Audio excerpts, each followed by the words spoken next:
high desert and the great American Southwest. How did you all? Good evening, good morning, good afternoon, wherever you may be in the world's many time zones. I'm Art Bell, and this is Coast to Coast AM Weekend Style. How you doing? Lots to talk about tonight, and it's hard to know where to begin. I want to get a couple of smaller things out of the way on my webcam right now. You know me in flight, right? Well, Bob Crane sent me this new electric helicopter, and, oh man, it's really cool. It's a radio-controlled electric helicopter, and so my wife and I, Ramona and I, took it out into the yard. We don't have grass here in the desert, thank you very much. We retain the desert motif here, and so we took it out to our front rocks. Actually went out to the road and set it down, and wow, off she goes. Oh, that was so much fun. Came down in a tree, no harm done, and we've been out flying it several times now. So Ramona actually took that photograph. That's of our little helicopter about 30 feet up in the air. It's about hovering at about 30 feet, and then it took off and zoomed over my antenna and headed toward the power lines. We went, oh no, but she came down nicely in a tree unhurt. So that's what's on the webcam. That's the helicopter at about 30 feet. Now, I want to get this in because it is very important. This coming next week, as many of you know, some of you will not. I'm going to be doing Ghost to Ghost, the special presentation on Friday night, Saturday morning. And I want to do something a little special this year. So, bearing in mind that I want the best, the scariest, real ghost stories, and they're not hard to get. Ghost stories are not hard to get because they are legion, they are everywhere, they are worldwide, and they're certainly in this country, across this country. So many of you have very legit stories to tell, and that's what I want.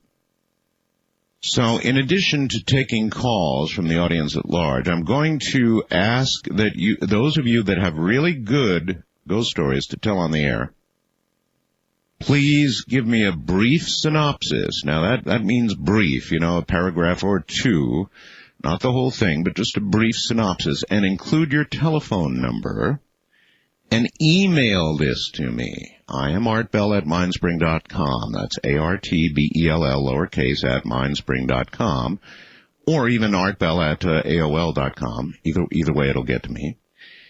And include your phone number. Be sure and include your phone number, because next Friday night, Saturday morning, I will pick what appears to be the cream eau de crop, and then perhaps call you, which means that you've got to stand by your telephone. Now, please, no cell phones.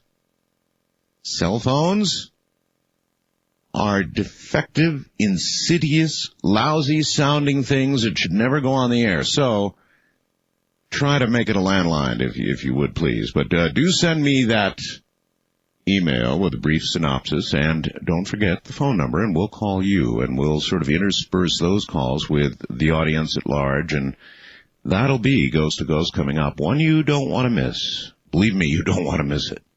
That'll be Friday night, Saturday morning. So 3 days for me next weekend. Friday, Saturday, and Sunday. All right. The big news out west, out here in the West, is the catastrophe that's underway in Southern California right now, the fire. Wildfires that have now burned for days have merged into walls of flame stretching across miles in parts of Southern California.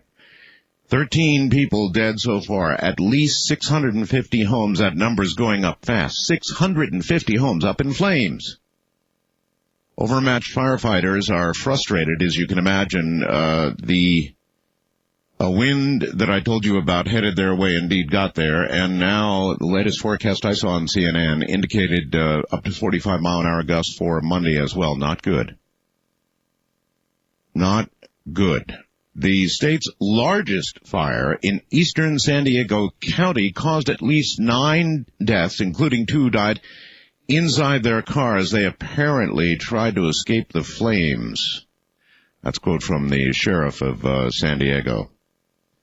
Now, earlier tonight, I was getting news that because there's so much smoke, and for a myriad of reasons, flights in and out of LAX were either delayed or canceled. USA Radio News at this hour, at the top of the hour, said LAX has closed. Los Angeles Airport has closed, according to USA Radio News. That's very serious. The Monday night football game that was going to be at Qualcomm is being moved to Arizona for obvious reasons. I mean, this is really serious stuff in Southern California. I have a lot of friends there who are right on the very edge of this blaze. People I talk to on ham radio. Now, I would like to say to those of you on the phone right now, if you're calling for some other reason, please hang up and let some people in the area where the fires are and where they are threatening and close try to get through on the various phone lines. If you wouldn't mind, please, I'd like to hear from some people in the area for obvious reasons. Nobody quite knows how all these fires could have started. You know, I hear up to 14 fires now. Some of them have become one, some no doubt set by human hand. There have been some reports already surfacing of that kind of thing going on. There are people in Southern California I'm talking to near the fires right now, and they're thinking it's some sort of terrorism. Well, of course, there's no way to verify that. But you can imagine why people are beginning to think that, can't you? These fires are popping up everywhere. Now, I've got a very good friend down there, Chuck, who is, he's a tower climber. Chuck is crazy as a loon in terms of climbing towers. I mean, he will go up a tower that I would never even think about going up. Chuck Racer. Anyway, he sent a wonderful photograph that he took of a fire in the Simi Valley area. You've got to get a sense of how really incredibly awful this is. Awful. So right on the front page of Coast to Coast AM, you'll see Simi Valley Fire. This was sent to me by Chuck a couple hours ago. And if you click on the picture or where it says click here, you can get the larger picture of the cell site. If you look carefully, you'll see the freeway there. And if the cell site that was in the picture is now history. Toast, goodbye. It is a wall of flame as far as the eye can see at the horizon, a wall of flame. And I know it's hard for many of you to understand the magnitude of what's going on all across the country, but this will give you a little sense, a little taste of the horror of what's going on in Southern California right now. And again, late news, LAX closed, according to USA Radio News. Just literal miles and miles of walls of flames in Southern California. It is catastrophic. In Iraq, there's a great controversy going on over whether things are getting better or not. And on the one hand, the administration is constantly telling us we're getting all the bad news. Well, that's true, we are. Heading the news, the U.S. Occupation Authority retreated from its headquarters after Iraqi insurgents boldly attacked the heavily guarded hotel with a missile barrage that killed an American colonel, wounded 18, and sent visiting U.S. Deputy Defense Secretary scurrying for safety. Indeed, it was a very bold blow right at the heart of the U.S. They had a whole back of a truck that was set up to look like something else as a missile battery, and how they got it in there, I don't know, but they did. So I understand that maybe things are getting better, but that news is rarely reaching us, while the number of deaths almost on a daily basis are. Members of both parties are accusing the White House of stonewalling the Federal Commission investigating the September 11, 2001 attacks by blocking its demands for documents despite threats of a subpoena. I call on the White House to turn over the documents they are withholding from the independent commission, and do it now. That's Senator Joseph Lieberman, a Democrat from Connecticut, co-author of the legislation that created the independent commission. Wow. Tough words. Haven't heard talk like that since Watergate. And here's a little lighter news. Could use a little bit of that. In New York, 450 women joined together in a nude photo shoot. The women crossed their arms to keep warm in the main concourse of the Grand Central Terminal early Sunday as they prepared to pose for Spencer Tunick's latest human art installation. All 450 of them were nude. The women all volunteers. All volunteers. 450 women volunteered to just strip it off. That's it. Arrived at 3 a.m. Sunday, stripped off their clothes, and composed their bodies into sculptural shapes and formations meant to imitate streets, buildings, and cityscapes. The building was closed to the public during the shoot. Oh well. All right, now let's leap to something that'll send some chills down the back of your spine to be sure. This came sailing into my email box. Oh, I don't know, a few hours ago from a fellow named Russ. And, you know, I thought it worth getting Russ on the phone to ask him about what you're about to hear. It's a pretty chilling stuff. Hey, Russ. Yeah, hi. Where are you, Russ? In New York? Long Island, yes. Long Island. Okay. Well, you sent me this audio file, and it stood the hairs on the back of my neck straight up. Yeah. And so I transferred it to CD, and I'm getting ready to play it here. You want to tell us what we're about to hear, please? Yeah, sure. Well, my friend Marco's wife was hit by a train Halloween of 1989. That's 14 years ago.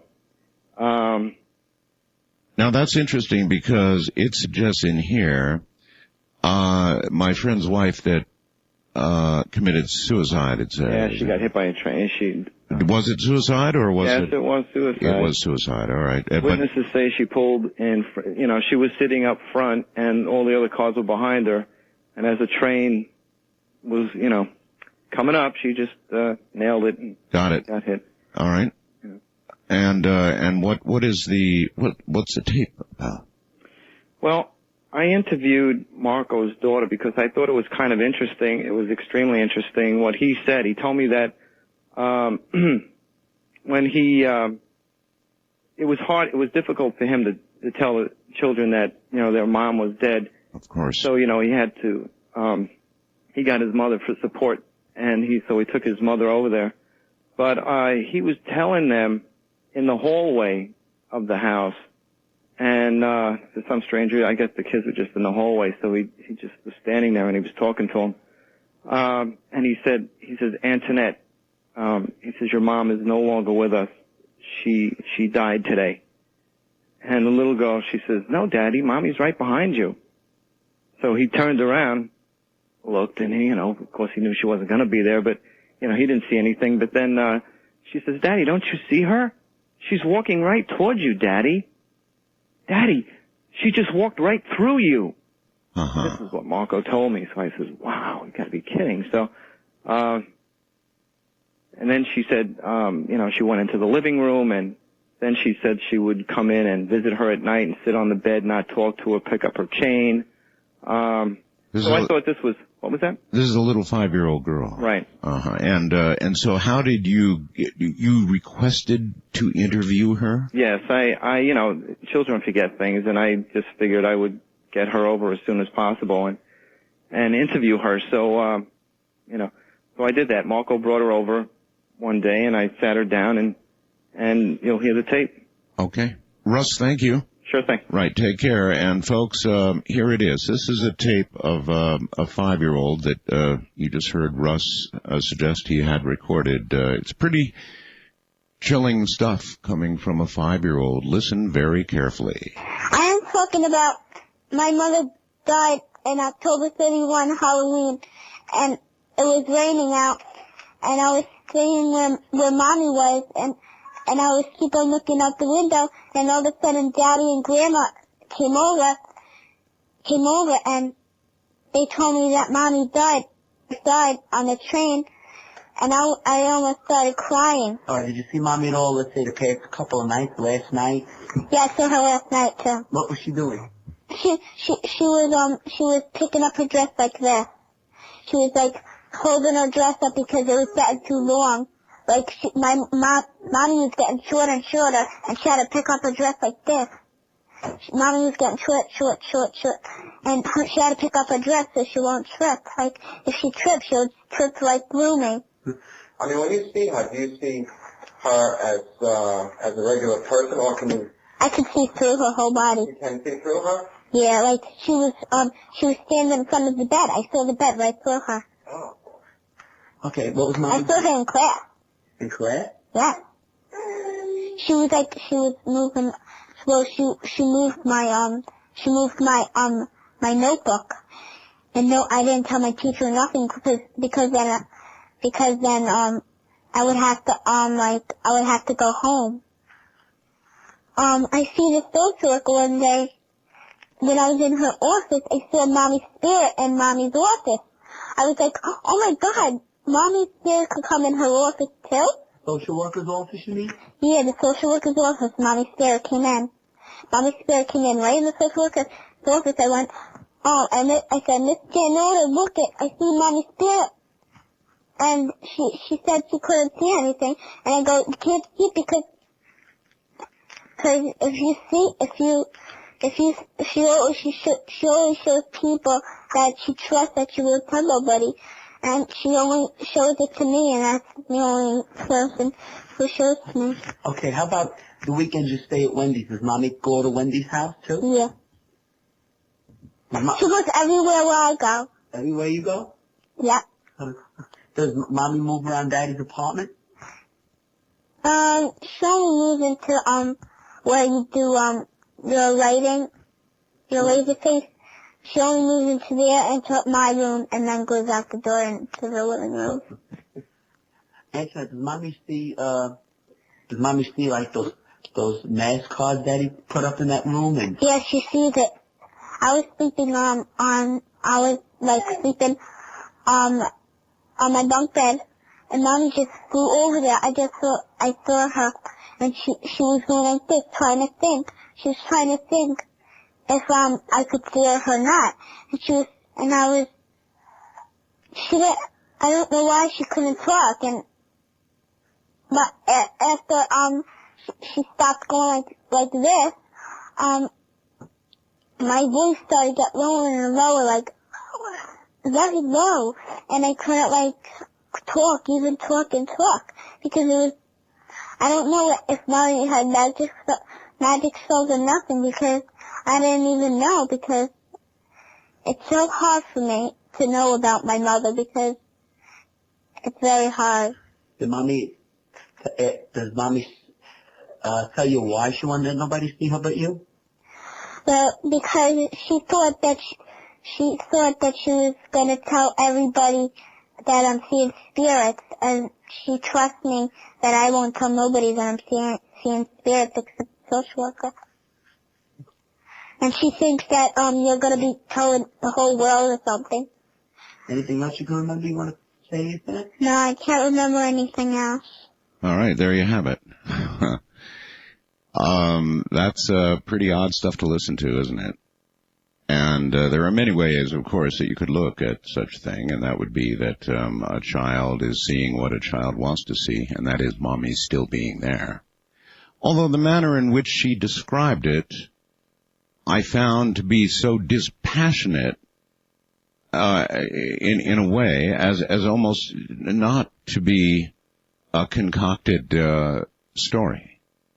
It sounded just like she was telling what she saw.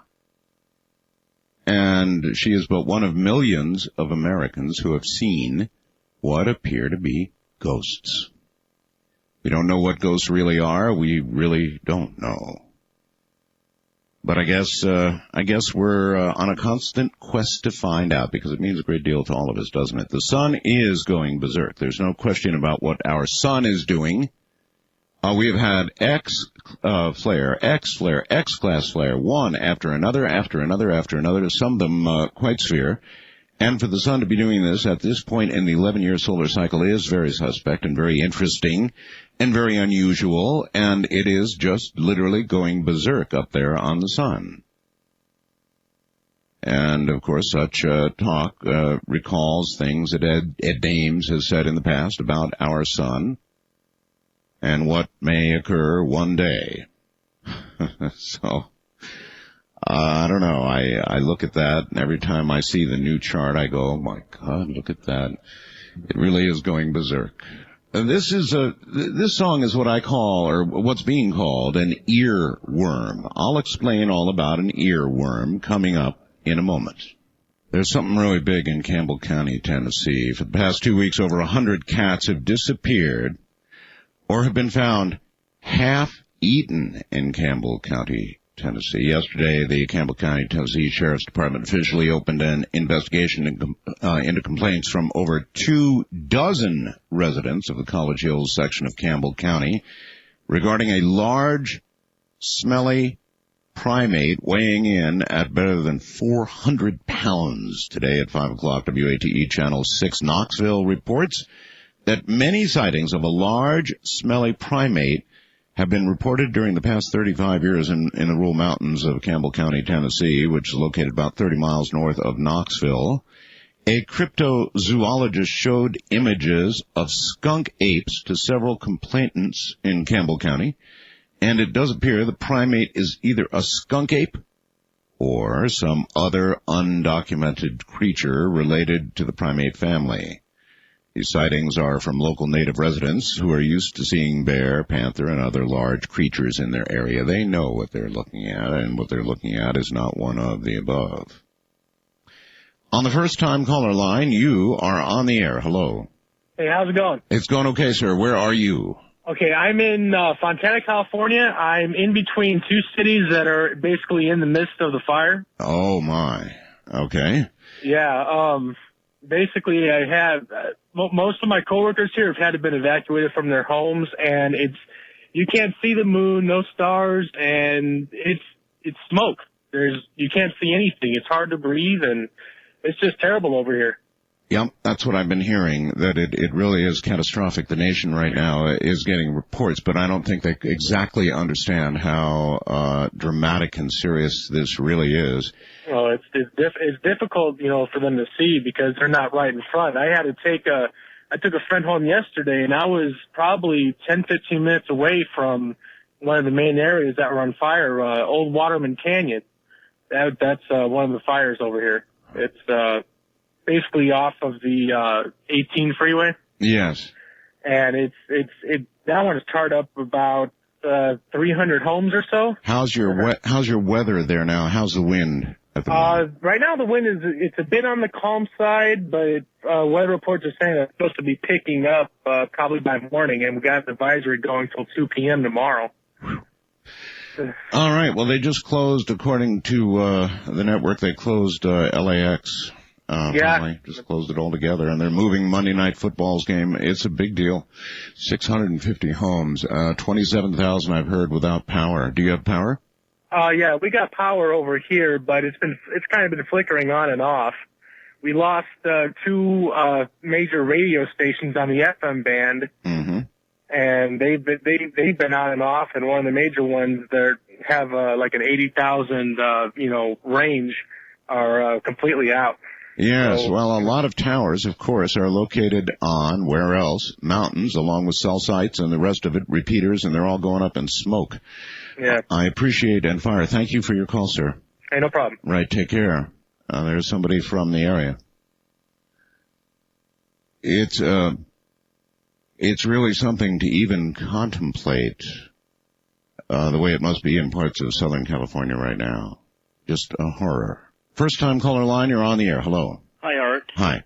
I'm in Vista, California. Yes, sir. And it's starting in, I don't know, do you know where Escondido is? I do indeed. Well, I've heard, I think tonight we're safe, but the winds pick up, it could hit San Marcos and hit us.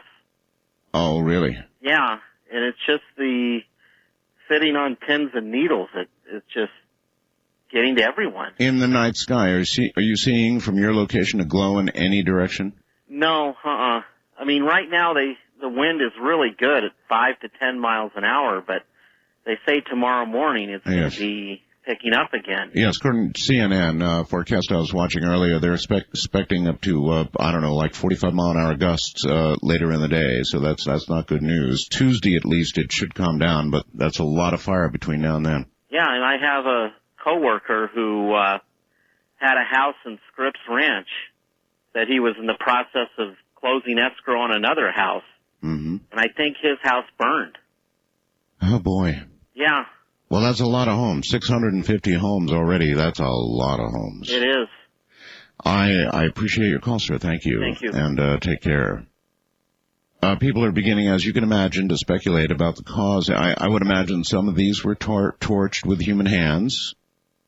It just seems like too many fires to be accidental, and of course it's probably not all accidental. East of the Rockies, you're on the air. Hello. Yeah, hi, Art. Hi. This is Steve calling you from Windsor, Ontario. Hi, Steve. Okay, we got some major stuff going on right now at this very moment live in Baghdad. There's been a series of at least 3 major explosions. Just now? Just in the last few minutes, yeah. One is the Ministry of Industry, one at the Red Cross building. They think they're car bombs, but they haven't been able to get close enough yet. But this is going on right now, and it's pretty big-looking fires and everything. Where are you catching this? Live on CNN right now. Live on CNN. Yeah. I appreciate the information, sir. Thank you. You're welcome, sir. More going on in Baghdad. There you are. Well, as I was saying, you try to believe and grasp some of the reports that are suggesting things in Iraq are getting better, and I'm sure in some regard they are. Services are coming back and the rest of it, but the frequency and severity of the attacks on Americans and American interests and the new Iraqi government is pretty fierce, to be sure. So we've really got ourselves into something in Iraq, and one has to wonder what the exit strategy is going to be, and whether that was considered prior to our entry. I know certainly the reasons for the entry into the Iraqi war are somewhat at question. There are a number of reports indicating the intelligence used was less than convincing and single-sourced when it should have been multi-sourced. First-time caller line, you're on the air. Hello. Hello. Hello. Yes, sir. You're on the air. Okay, Art. Yes. Yeah, I got a question for you. You're familiar with the San Diego area. I know that. Yes, I am. Do you realize that there's been over 100,000 acres in less than 24 hours go up, which is unbelievable. I'm sorry, repeat that for me. East of the Rockies, call toll-free 1-800-825-5033. Okay. At any rate, my wife, Ramona, just came in and gave me the thumbs up on the story with regard to Iraq. Apparently a series of large explosions going on in the Baghdad area. So I guess that is confirmed. West of the Rockies, you're on the air. Hello. Hi, Art. Hi. This is Rick in San Diego. Hello, Rick. I had to evacuate earlier today. You are an evacuee. Yes, I am. And, you know, it was pretty bad. Where is your home, there? The Rancho Bernardo area. Okay. And at about what time did you have to evacuate, and what were the conditions when you did? Well, it was about 11 o'clock or so, and the conditions at that time weren't too bad. But if you looked up in the sky, the smoke was so thick you could actually, it acted as a filter, and you could see the sunspots on the sun. Oh, my. There's some gigantic sunspots now, and you're saying there was enough filter from the smoke to look right at the sun? Exactly. Oh, brother. It was just unbelievable. I'm sitting at the beach right now because I can't go home. Did they not give you a location to evacuate to, or did you just decide I'd rather be at the beach? I'd rather be at the beach. Rather be at the beach. Yeah, at least I can watch the peaceful waves. Any news on your home at all? No. They told me that maybe sometime tomorrow I could go back, but that's not certain to give them a call and check in, sometime tomorrow morning. Well, the pleasure and the pain of living in Southern California, huh?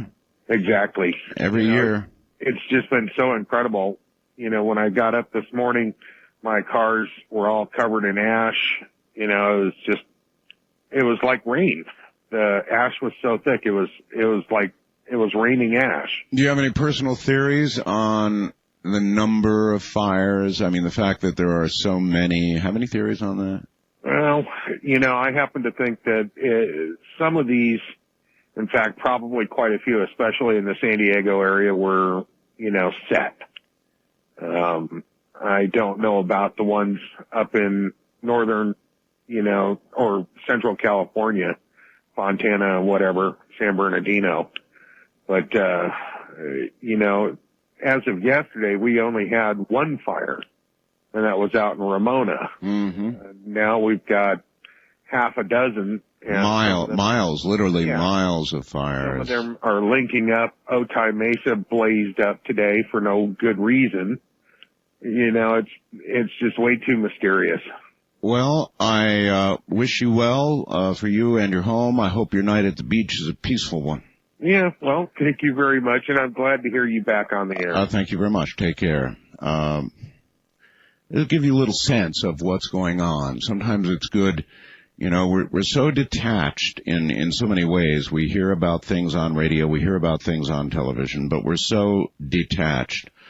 I guess we've seen so much horror, one way or the other, that that's an easy thing to do in the modern world with the electronic media. You can become detached and not really understand what it means. You hear about it, but not really understand what it means to be facing something like that. That's why I thought that Chuck's photograph was so good, the one up on Coast to Coast AM right now. Chuck Racer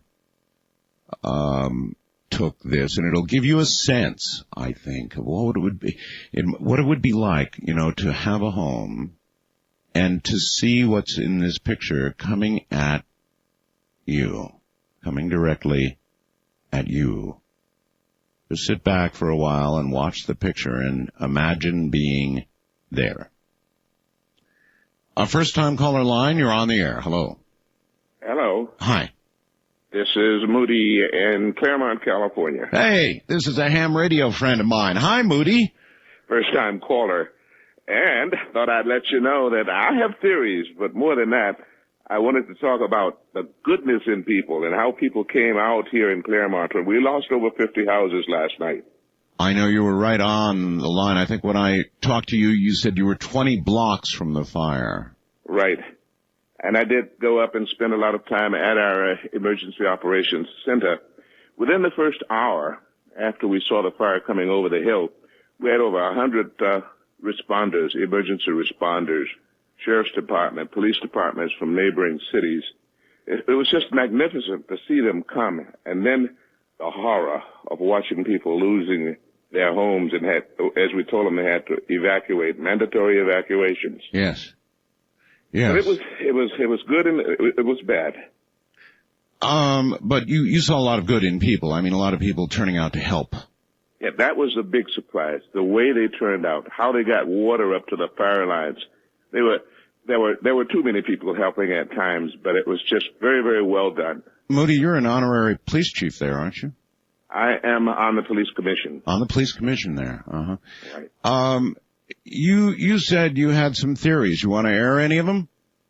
I don't mind. I did an overlay. I played with the computer and just started to list and look at sites.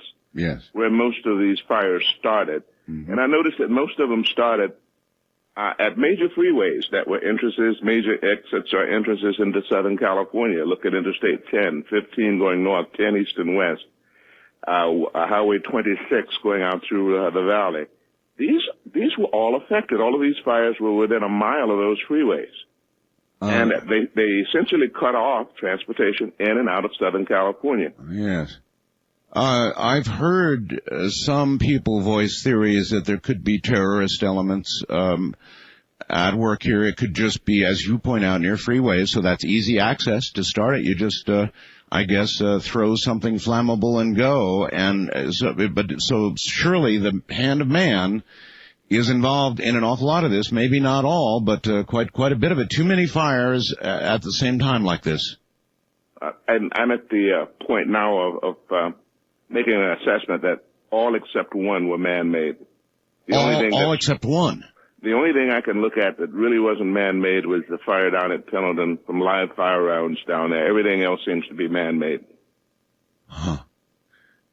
You think we've always been this way, Moody? Our society? You think it's always been this way? You think 20 years ago, 30 years ago, it happened like this?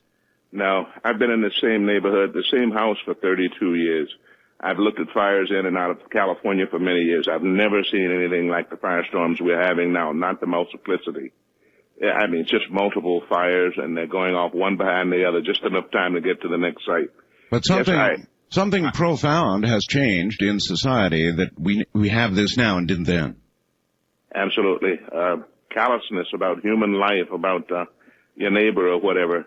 And yet in the midst of all of this, you saw the goodness come out in people as they came forth to help. Amazing. Yes, amazing. All of it is amazing. Our modern world is amazing. Moody, thank you. My pleasure. You take care. That's Moody. Very good friend. We talk on ham radio almost nightly. There you go. East of the Rockies, you're on the air. Hello. Hi, it's Faith. Hi there. Where are you, dear? I'm in Miamisburg, Ohio. Miamisburg, Ohio. All right, we've only got a moment here because we're coming to the top of the hour, so what's up? Well, I just wondered if Moody wasn't right. I mean, about the terroristic well, I don't theory know. he had. Now, be careful. Moody didn't say terrorist. Okay, I said you that did. You alluded to it. I did. Yes, I did. What I actually said was that there are friends of mine who are beginning to say things like that, whether there could be terrorist actions involved in something like this. That's not to say it's proven, just that people are saying I wonder, too. You do, huh? Yes. Just because of the way, like he said, there was more man-made ones than there was anything. And I'm going, all these firestorms this year, and, things, I don't know, this world's getting crazier and crazier by the minute. On that, my dear, we absolutely agree. Crazier and crazier by the minute. I do appreciate your call. Thank you very much. You're welcome, and I'm glad to hear that you're back on the show, and I'm curious as to find out about Barbara Simpson. Where's she at? Barbara will be here filling in on Thanksgiving and is retained to continue to fill in for George and myself. So there you have it. Coming up in a moment, we'll talk to somebody who can help you talk to a dead relative, he says. Good morning. Southern California is virtually on fire as we do this program. Virtually on fire. The bombs are going off in Iraq. And in a moment, we're going to interview Dr. Allan Botkin. Dr. Botkin is a licensed clinical psychologist with over 20 years of experience in treating patients who suffer from grief and traumatic loss. He's made groundbreaking discoveries. For example, he found, as a result of experimenting with variations of a relatively new and very powerful psychological procedure called eye movement desensitization and reprocessing, or EMDR, I guess for short, that he could reliably induce in his patients an experience that they believed was actual contact with the deceased person they were grieving. After-death communications, or ADCs, are not rare. They've been reported to occur naturally and spontaneously in 20% of the entire population of this country. Although ADC experiencers have been recognized, these experiences have been recognized as very healing, it's been believed for some time by researchers in the field that these experiences can only occur randomly and spontaneously. Dr. Botkin's discovery, on the other hand, which he calls Induced After-Death Communication, or IADC, makes these experiences available to virtually all of you. He and his colleagues have induced well over 3,000 ADCs in the last 8 years. And that, ladies and gentlemen, is what we're going to talk about in a moment. All right, Dr. Botkin, welcome to the program. Thanks for having me, Art. You're very welcome. I'm curious, what led you into this field of inquiry in the first place? I mean, it's not exactly the norm. It certainly isn't. I didn't intend to end up where I'm at with it today. I really stumbled into it. I started out, I've been working with primarily males at a VA hospital in the Chicago area with post-traumatic stress disorder, PTSD. Sure. And these guys were all combat veterans who suffered severe and traumatic losses. And for years, I worked for about 20 years on the PTSD unit. And for the first 10 or so, we really struggled, and life was difficult because once these guys got in touch with their traumatic memories, which we encouraged them to do, that really brought back their experiences in full. Yes. And it was a very long, painful kind of work we were doing. With regard to the human mind, Doctor, I too was in Vietnam. And, I didn't know that. At any rate, welcome home.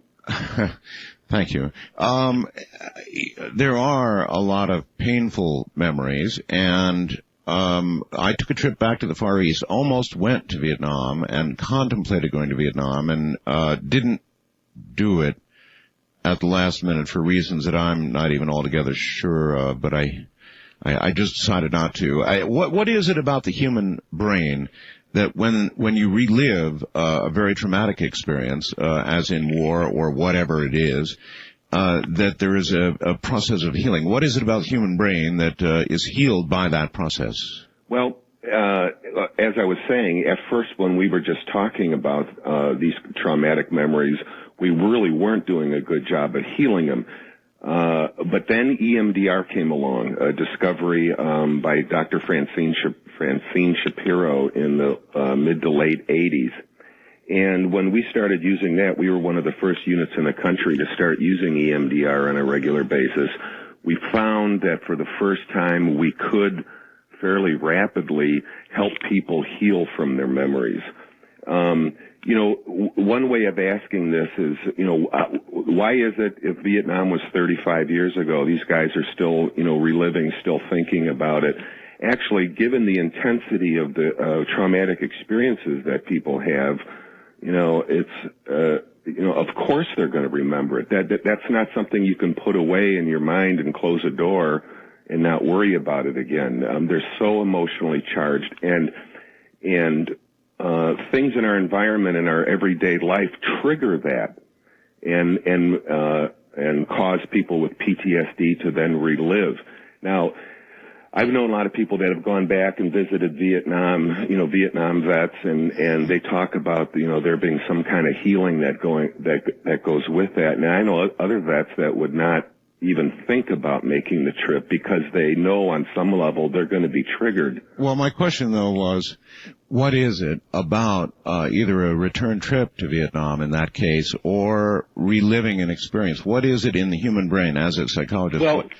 Well, the memories, the traumatic memories are so locked in, and they replay in one's mind through daily intrusive recollections or through nightmares. Yes. They play over and over just as the event occurred in real time. Yes.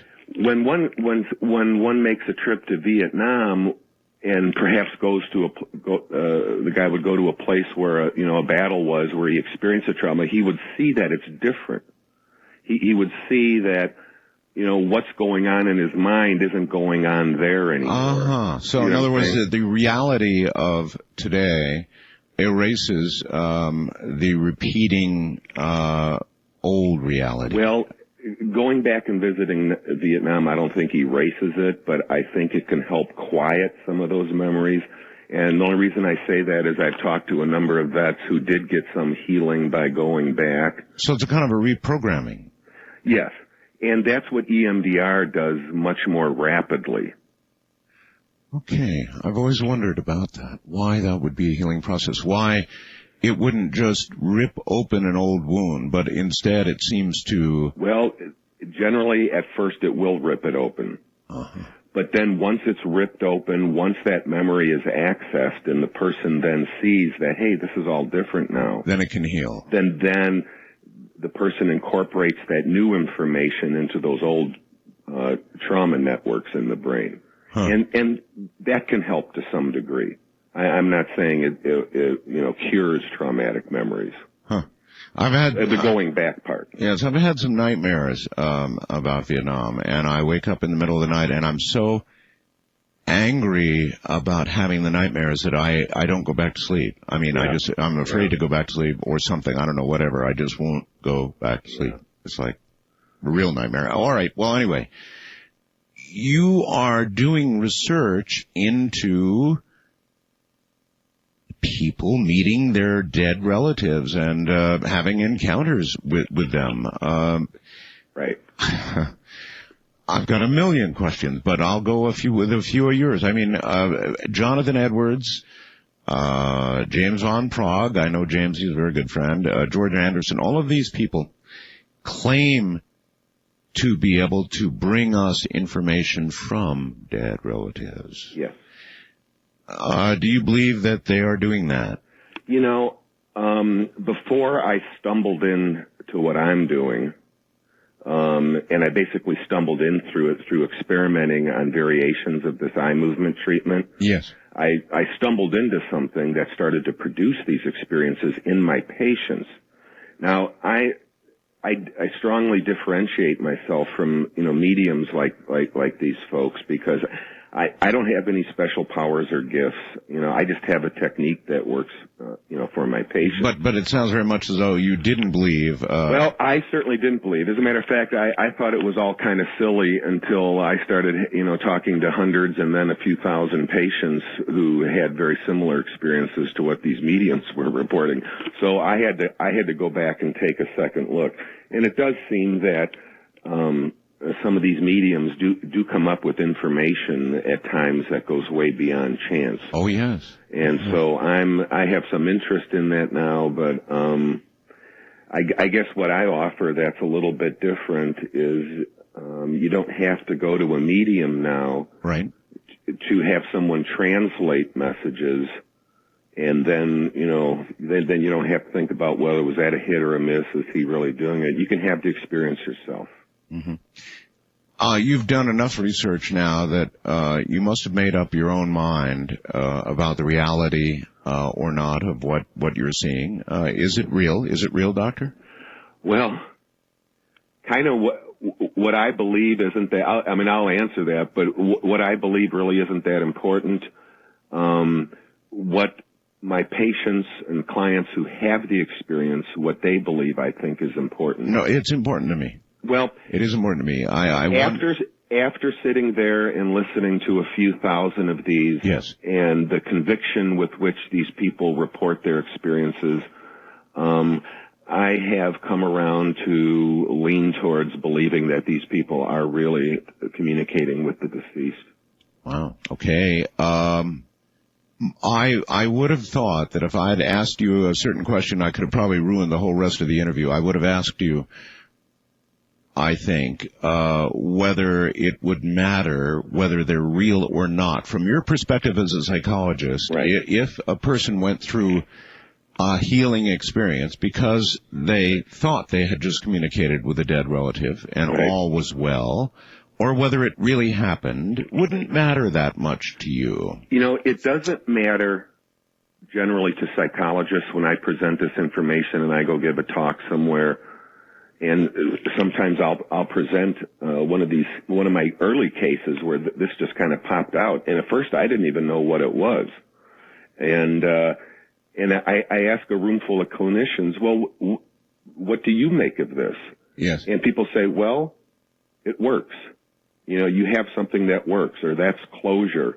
And, from a professional psychological point of view, yes, this heals grief in a way that I don't even think other therapists even imagine can happen. It goes beyond what's considered possible. These people literally leave sessions happy, and their grief apparently completely resolved. Yes, I've got that. But not because you gave them some sort of psychological sugar pill and said it was magic, and it was for them. Because it's real. You're suggesting to me that you believe it is real. Well, I started believing it was real when actually the only formal study I did was my first 83 patients that I attempted to produce this ADC experience on purpose, and 81 of those 83 had an ADC, so the reliability of the technique was at 98%. Out of those 83 people, only 8 of them believed beforehand that such an experience was possible. Really? After their experience, 94% of them were absolutely convinced that they had actually communicated with the dead.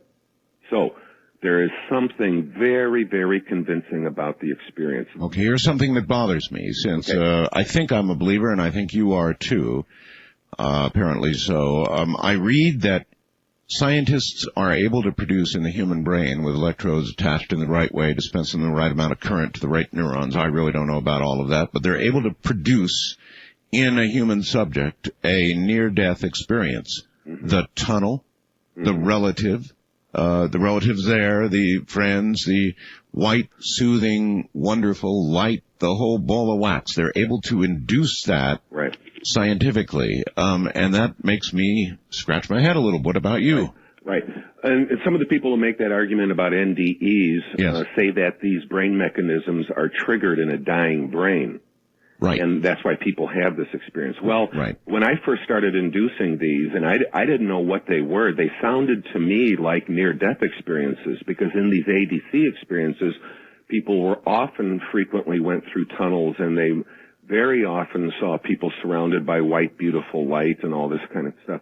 And so at first I thought, geez, this sounds like near-death experiences that my patients are having. Yes. But my patients aren't anywhere close to death. They're live, healthy, very healthy people, and they're having the same experiences that NDE people have, and they're not anywhere close to death.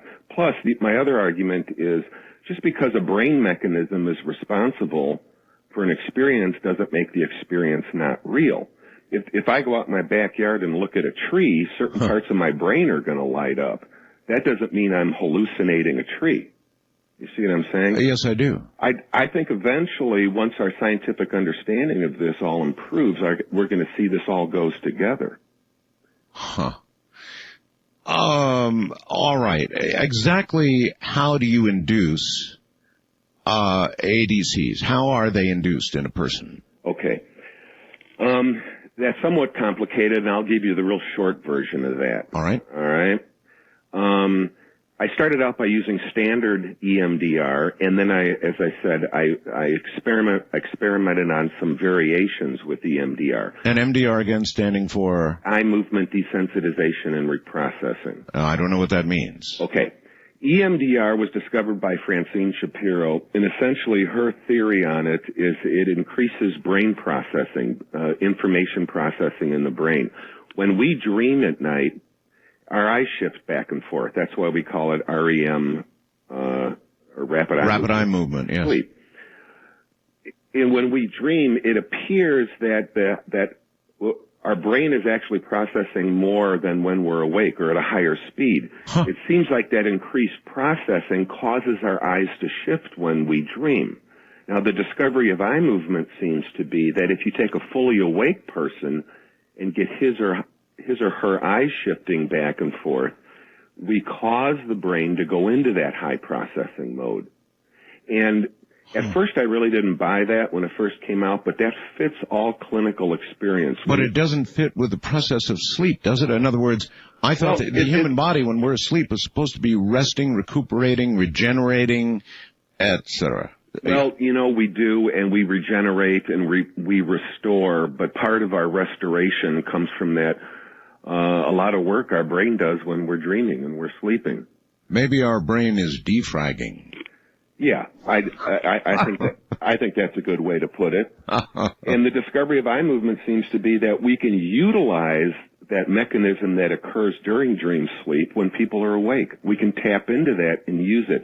And you'll see when you do eye movement therapy with somebody how rapidly they move through things. It's not a quick fix.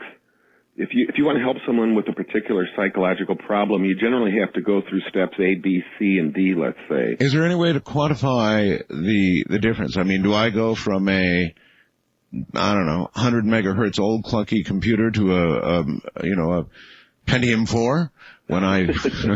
How much difference in activity is there? Well, I don't know. I don't know the actual gradient of increase in processing. I don't have that information. Okay, but significant. Significant. Things just move much quicker. And when we first started doing EMDR with our combat veterans, we could literally sometimes in 10 to 15 minutes, go through that ABCD that we were unable to do in months and years of therapy with the same problem.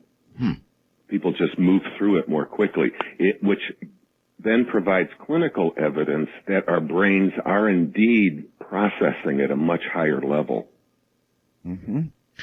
This is really fascinating stuff. We just don't understand enough about our brains yet, do we? No. One of my favorite sayings is a Thomas Edison, which is, we don't know 1/1,000,000% about anything. And I think we're just in this area with NDE and ADC research and some of this information, has relevance to questions humankind has had all along.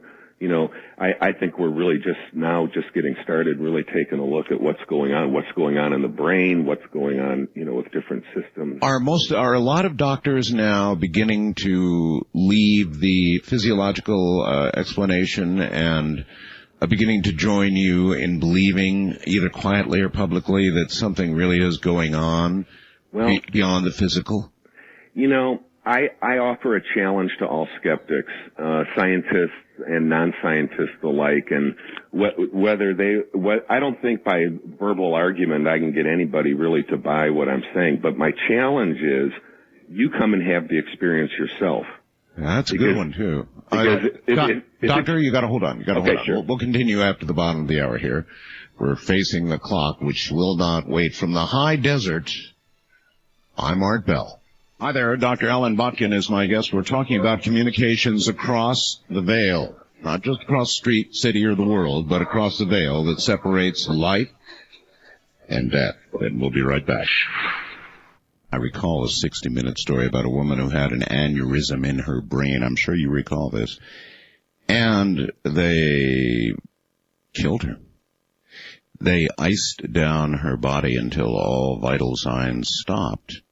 And for 40 or 45 minutes, they operated on this woman, went in, clipped out the aneurysm because she had no blood pressure, because she had no beating heart, sewed her up, warmed her up, returned her to life. She had a near-death experience.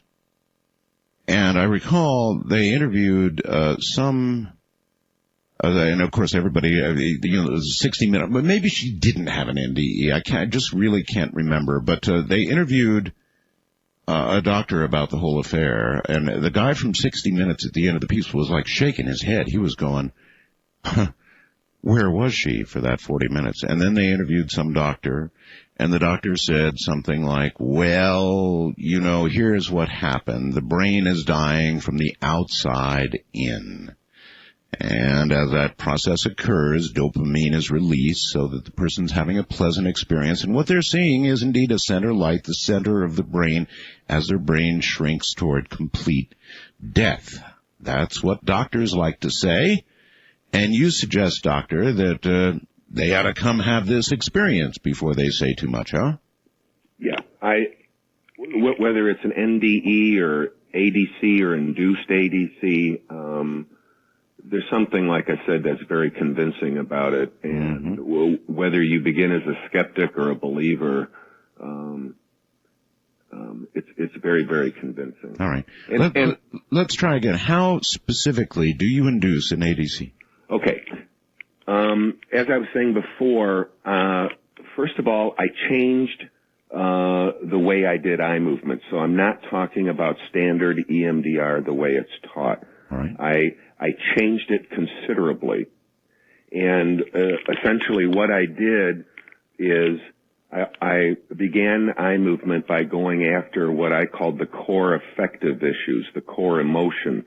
So in other words, when someone presents with a grief issue, they usually present a number of feelings: anger, guilt, anger for how the death occurred, or anger and guilt. Maybe I could have done something, or I wasn't there when he or she died. But at the very core of all loss is deep, deep sadness. And people often use their anger and guilt sort of as a defense so they don't have to experience their deep sadness.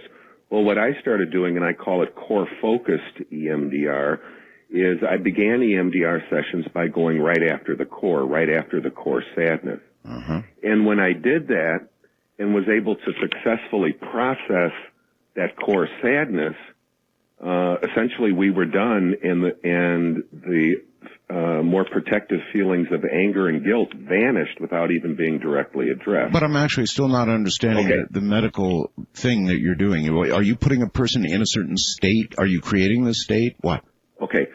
Well, I'm simply having them access their core feelings of sadness, and when they access it or are in touch with those feelings, I have them move their eyes in a particular rhythmic fashion. Oh. Okay? So they're sitting there, they're thinking about the loved one or their friend that they lost, and they're feeling their sadness very deeply. At that time, I'm giving them eye movement. Set and setting.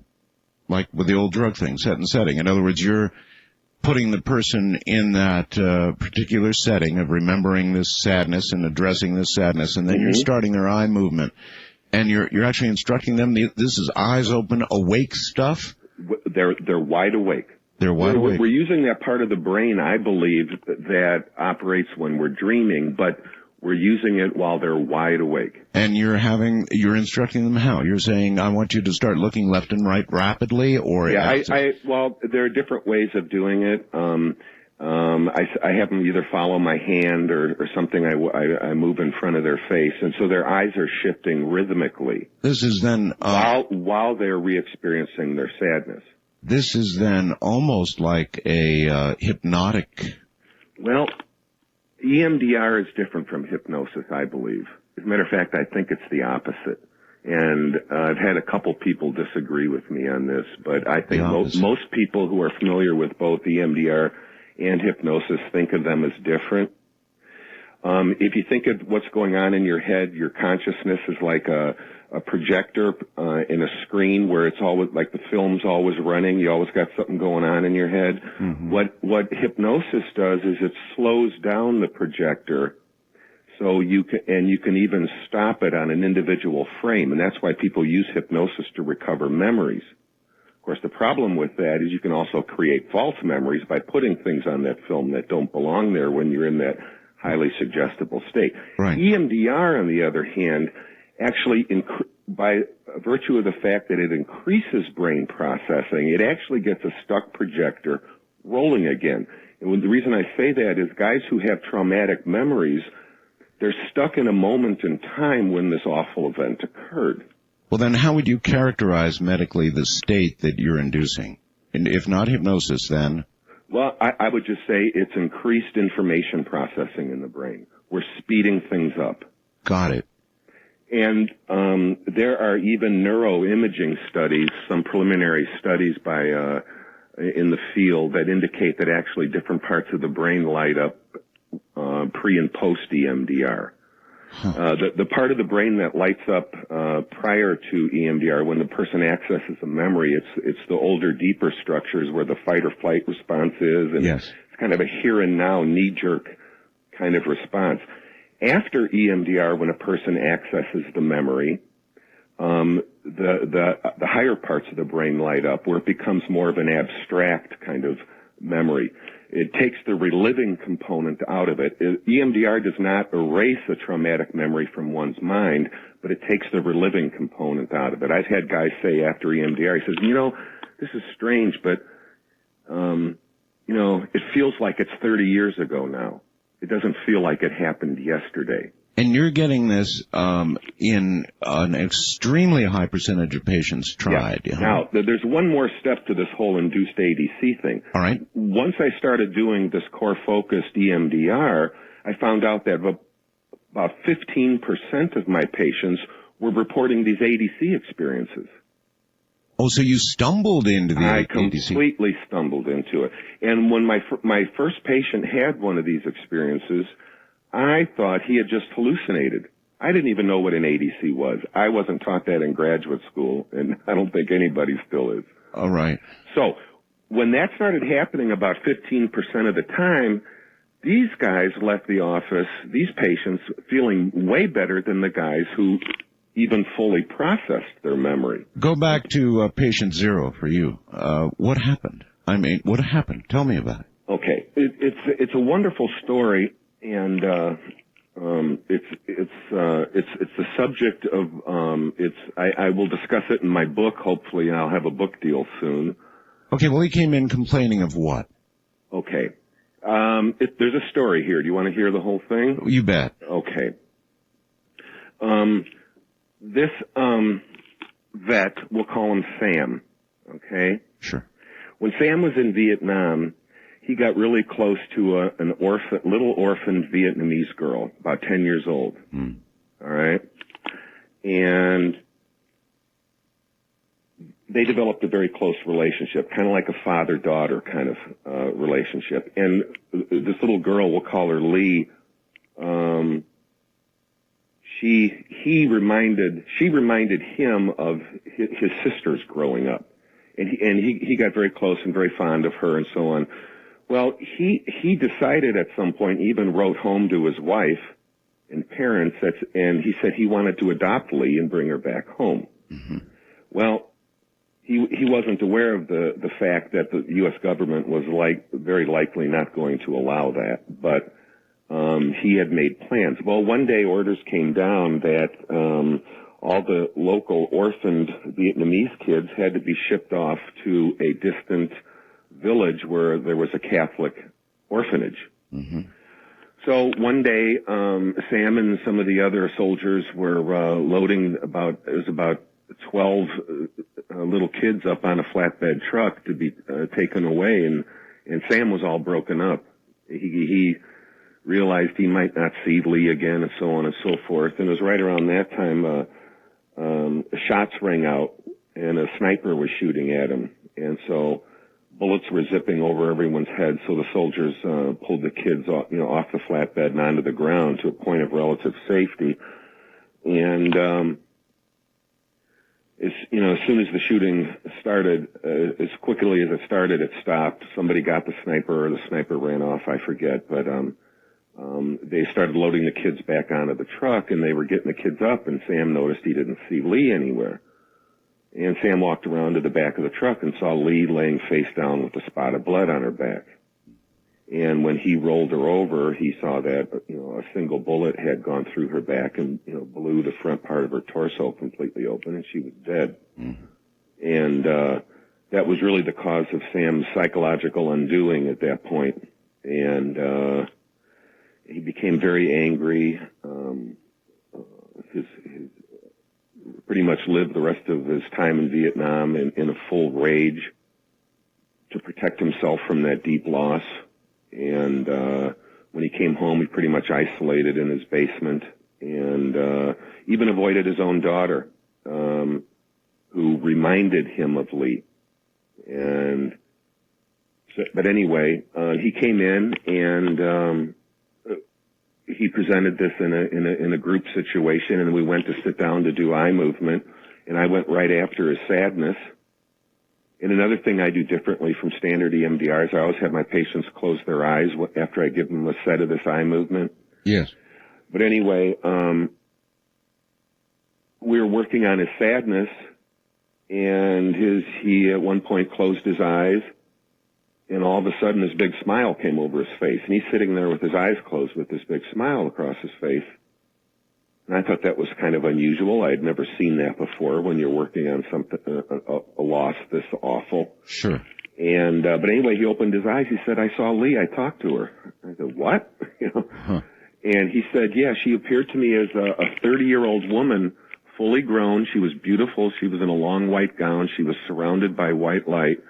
And he said, "She kind of just floated up to me and thanked me for taking care of her back then." And Sam mentally, not out loud, I didn't hear this, but mentally said to Lee, "I miss you so much. I love you." And she said, "I love you too, Sam." And then Lee, in this experience, Lee reached out and gave him a hug. And when Sam had opened his eyes and was telling me this story, he was saying, "I could actually feel her arms around me." Oh. Well, Sam was absolutely convinced that he had spoken or communicated with Lee's spirit. And he was absolutely full of joy. First thing that I guess hit me, if I can just interrupt, Mm-hmm. is if his brain was concocting something to protect itself, to heal itself. Right. Then you would have expected that his brain would have manifested a Lee as he remembered her, not as she might have been at 30 years old. That's number one. Yeah. Yes. It certainly was different from, very, very different from any memory he had of Lee. Right. So we weren't pulling a memory. Right. We were pulling something that he experienced as a here and now kind of an experience. Gotcha. And I thought he hallucinated. I thought he just had what some people call a grief hallucination, where your brain just does that for you under conditions of extreme pain. Did you tell him that? Actually, I probably tried to act professional, and I didn't tell him anything at that point because I wasn't sure what happened. Mm-hmm. And I don't like to tell patients things that I'm just taking wild shots at. Gotcha. But but privately, I thought he had hallucinated, and so I thought the results wouldn't last. Well, I saw this guy a week later, and then a month later, and then I talked to him a couple years later, and whereas before he couldn't even talk about Lee and the death of her, it was so painful. He loved talking about her. He was happy when you brought the subject of Lee up. And if he hallucinated, I figured his happiness wouldn't last. But it did. And as a matter of fact, that was about 8 years ago, and I haven't talked to him in the last year or two. But as of a five-year follow-up, he was still feeling really good about the whole thing. And automatically, his situation at home dramatically improved, where he was relating to his daughter the first time and so on. Because his daughter then no longer triggered painful memories. Uh-huh. What's so therapeutic about the induced ADC is that positive experience tends to take the place of the negative experience. And sometimes after an ADC, a person will say, I can't even bring up that awful image of, when I turned Lee over, and that picture in my head when I saw her dead. I can't, he said, before it used to come to me every night, and now it's like I have a hard time even, bringing up that negative image. It must change everything. I mean, if you honestly believe you just had an experience interacting with a person who is dead, it would change your view not just about the incident, I would think, but about every aspect of life. To understand that this life is not over when it's over, that there really is more, is so profound. That is a good point. Now, what I have found kind of goes against that a little bit, and let me tell you. I say quite often that beliefs really have nothing to do with this, because it doesn't matter if you believe it's going to work for you or not. But before I do the procedure, as a matter of fact, skeptics are even a little easier to induce. It doesn't matter what you believe. And it also doesn't matter what you believe afterwards, because 94% in my first study believed that they actually communicated with the deceased. But even the 6% that didn't still experienced a full resolution of grief. So it was the experience itself that was healing, not a subsequent change in beliefs. Now, the other thing is the third argument why beliefs, I think, play a minor role in all of this, is I would have thought if you had an ADC with one deceased person, that would help you with other losses in your life. Because then you now believe that there's a better place and so on and so forth, and now the death of, let's say you worked on the death of your friend, and now you shouldn't be, sad about the death of your mother. One would think. But that doesn't hold. Why? I don't know, other than to say that beliefs play such a small role in this. It doesn't matter what you believe. It's the experience itself that's healing. So what we do then, of course, once a person has an after-death communication, they frequently want to do more. And so then we work on the death of grandmother or the death of mother or whoever else you want to work on. But for some reason, we have to do each one of those separately. Uh-huh. Because I think at the basis of this deep sadness is a sense of disconnection. It's a basic sense of this person is no longer here. This person is no longer with me. Right. That's at the core of the deep sadness which I go after. The ADC experiences provide a sense of reconnection. But why isn't the ADC... So it fixes that particular disconnection. Got it. But why isn't that ADC experience broader in scope? I mean, it's so profound. You have just interacted with a person who is dead. That would have implications far beyond the single, or should have, beyond the single experience. You know, it does in some ways. It does in terms of people becoming convinced that there is such a thing as an afterlife, and they may fear their own death less. I would think. And it does have that kind of carryover. I'm just saying it doesn't help them with a different loss. That's the whole thing so far is absolutely remarkable. All right. Dr. Allan Botkin is my guest. We're talking about ADCs. Communications with those who have passed on. Stay right where you are. No need to fear the ride. It's one we're all going to take. My guest is Dr. Allan Botkin. He is taking patients, many, many, many, through ADCs, communications with the dead. More in a moment. Dr. Botkin, for your own edification, have you ever attempted to acquire what would pass as proof that these communications are going on? Any sort of piece of contemporary information or anything that would set you on the trail of knowing this for sure? No, I don't think I have anything like that. I think something like some kind of proof is possible. Let me tell you a few things about that. First of all,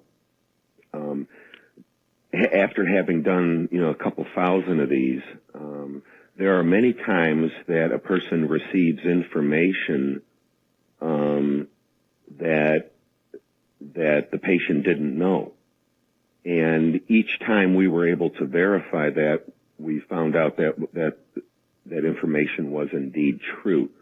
Now, but those are just kind of anecdotal kinds of stories. Well, perhaps so, but that's what I meant. Yeah. Whether we could set up some kind of an experiment, to verify it is another whole story.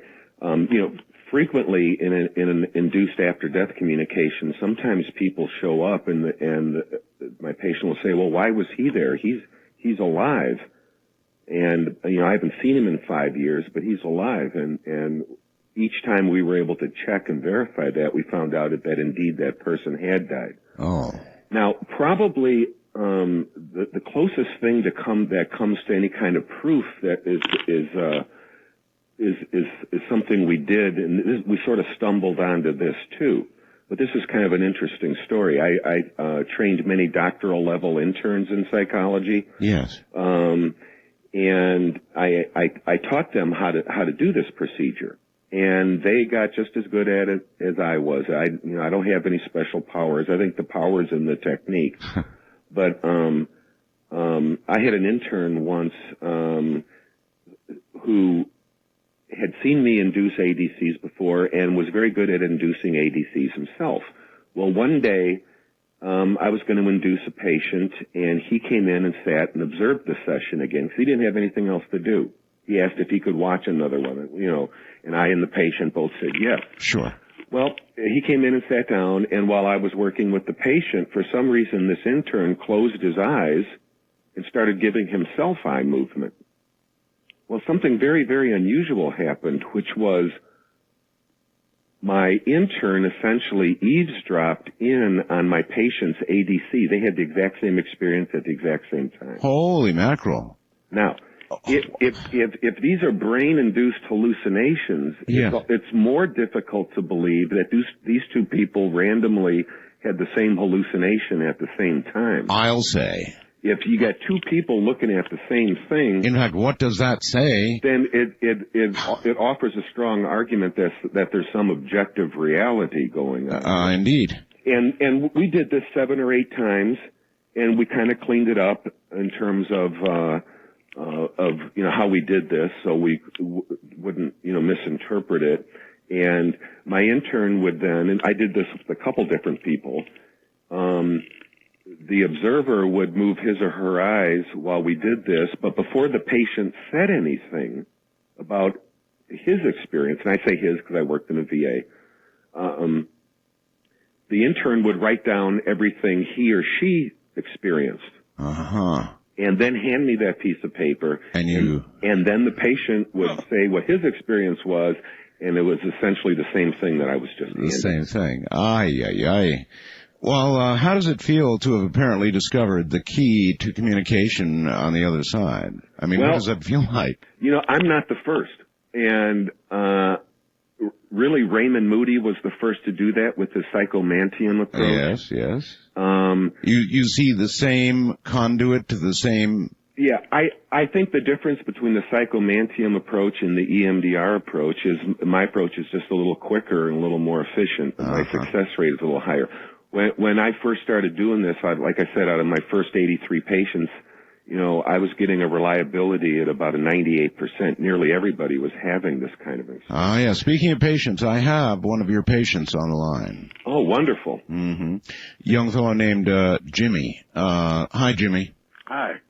You are or were a patient of Dr. Botkin's? Yes. How long ago, Jimmy? A year. A year ago? Jimmy, what happened to you? And why did you go to Dr. Botkin, and what happened?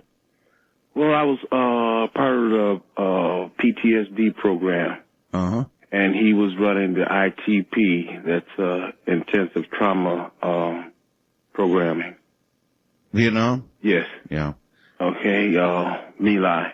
And I was having the nightmares every night. You wake up in a cold sweat, and you're a vet. Yeah. And it's like and every bit of the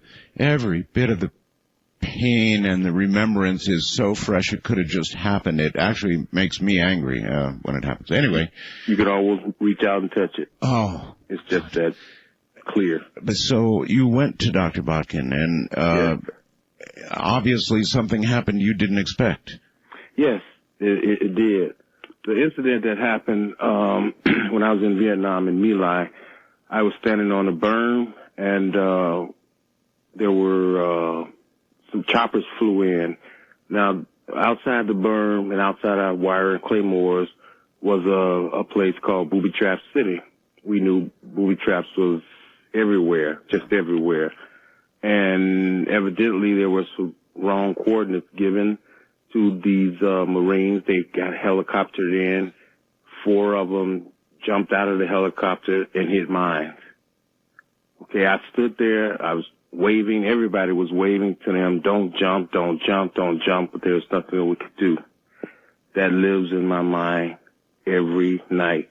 Every night I could see it. I could see the explosion. You could see the body parts fly everywhere. Okay, and Dr. Botkin gave me eye movement. Yes. And I actually, and it was painful at first. I went all the way back. I mean, you could still smell the same scents that were there. It was so real. And I actually talked to the 4 Marines that were there because I was feeling guilty because I couldn't do anything. I was just standing there and I couldn't do a thing. Can you remember, Jimmy, from the time the rapid eye movement began until you began to experience something that was detached from this reality? How quick was it? Was it a fast thing? Fast, yes, it was. It was fast. Very fast. And you were there. I was there. It was in a matter of minutes. And then how did these Marines manifest themselves to you? I mean, were they just standing there? Were they in what kind of setting? What? It was back to the same place where it happened. The eye movement took me back to the place that it happened. I was right there. And the Marines told me that there was nothing that I could do. stopped feeling sorry because there was nothing that I could have done. It was an error. Someone gave the wrong coordinations. Mm-hmm. And when the moment that they said that, relief came on me. And I have been able to deal with this a lot better than I had before.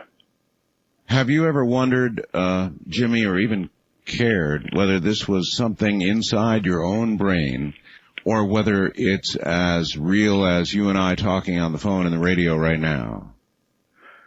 Does it matter? Yes, it does matter. I needed to know, and I didn't want this to be something that was false or fake or something that I created in my own mind. Right. I knew, and if you did it yourself, you would know and you would understand. I knew that it took me back there. Everything was so real that it's hard to believe. It really is hard to believe that just sitting down and getting the eye movement, that it could actually take you back to the time that you were there. That is incredible. It's incredible. And not only that, the second incident that has to do with this one is I often wonder why there were so many booby traps there. Why our unit didn't sweep that area to locate these booby traps. I never could understand that. But Dr. Botkin took me back because I wasn't satisfied. He took me back again, not the same day, but next time I had the treatment, the eye movement. And I actually went back and saw the entrance to an underground tunnel. And that's why it was booby trapped so heavy. Uh-huh. Which no one ever knew. Huh. And yet you did know, your unit knew that those mines were there because you were trying to wave them off. So you knew something. Right. I mean, you knew they were out there to some degree, right? Right. Never knew why. Never knew that there was an entrance to a tunnel. And that's how VC were in the area so often and so quick, and we're gone here in a moment and then gone. Since the treatment, Jimmy, how's it been? The nightmares aren't as bad. They're there, but for that one incident, it is much better. I am able to deal with that. The guilt is not as strong as it was for that incident. That's remarkable. Yes, it is. Jimmy, thank you. Thank you. Take care. Bye-bye. So there you are, and you were right. You said that it relates to the specific incident or person, but not beyond that, which is what you seem to say. It doesn't generalize to other incidents. Right. Huh. Because it's like if a person has one ADC, to frame it in those terms, and a loss creates that profound sense of disconnection. When you have an induced after-death communication and reconnect, all right, that resolves that sadness or that loss and all the attendant guilt and anger and so on. But that reconnection does not generalize to other disconnections. Well, let me try one on you here. Through a belief system. Yeah, let me try one on you. Okay. If this is a real phenomena, then surely, doctor, at times the person having the ADC was perhaps somehow horribly in the wrong, or the person that died really blames their death on the person having the ADC. I guess what I'm asking is, do ADCs ever turn out to be negative affairs? It always seems like it's healing, but how can it be? That's a great question, and I welcome the opportunity to answer that. Fire away. Out of the few thousand ADCs that I and my colleagues have done, they have all been positive. Now, that even includes people who have ADC'd horribly abusive fathers. And one would think that by having the patient access the memory of the deceased father and so on and so forth, and if a person was imagining this, they would see in their ADC this horribly abusive father. But these horribly abusive fathers always come across as sincerely apologetic, sincerely willing to take all responsibility for what they did. They seem to be they're experienced as very, very different. And I think I know why. When a person has a near-death experience, or a death experience rather, one of the components is the life review. People who have had a life review as a part of their near-death experience come back as completely changed people. Because what happens is, you not only experience all the feelings that you had in life from moment to moment, you also experience the feelings you caused in others. So you can imagine an abusive person, or a person who was by all standards a bad guy in life, having a life review and seeing the pain and the agony that you've caused in other people. That life review is really a life-changing experience. It's a real eye-opener. I have interviewed many. Yes, indeed. Yeah. And so it's interesting to note that when you induce an after-death communication, the deceased are always experienced as if they have been through a life review. Maybe this has something to do with, we could look at the biblical end of it, for example, and assume that even the very worst criminals who seek Jesus before the very end and the switch is thrown, or the whatever, actually do get it, that there is that forgiveness, and then we're dealing with a different sort over on the other side. Right. Whether they get that forgiveness at the moment they convert, or they're starting perhaps in the right direction, but when they have the life review, then I think they totally convert. Can I just add one more point just for completeness? You certainly may. You asked me about, how do I do this induction, and I left out the very last part of it, which is crucial. As I was saying, when I was first doing this core focused eye movement, which is a different form of eye movement, about 15% of my guys were having this experience. And I thought, wouldn't it be nice if I could raise that beyond 15% so more people could have this good feeling? Yes. And I went back and looked in my notes in cases where people had the experience and in cases where people didn't have the experience. And I noticed in the cases where people did have the experience, I did do one other thing differently, which was I induced,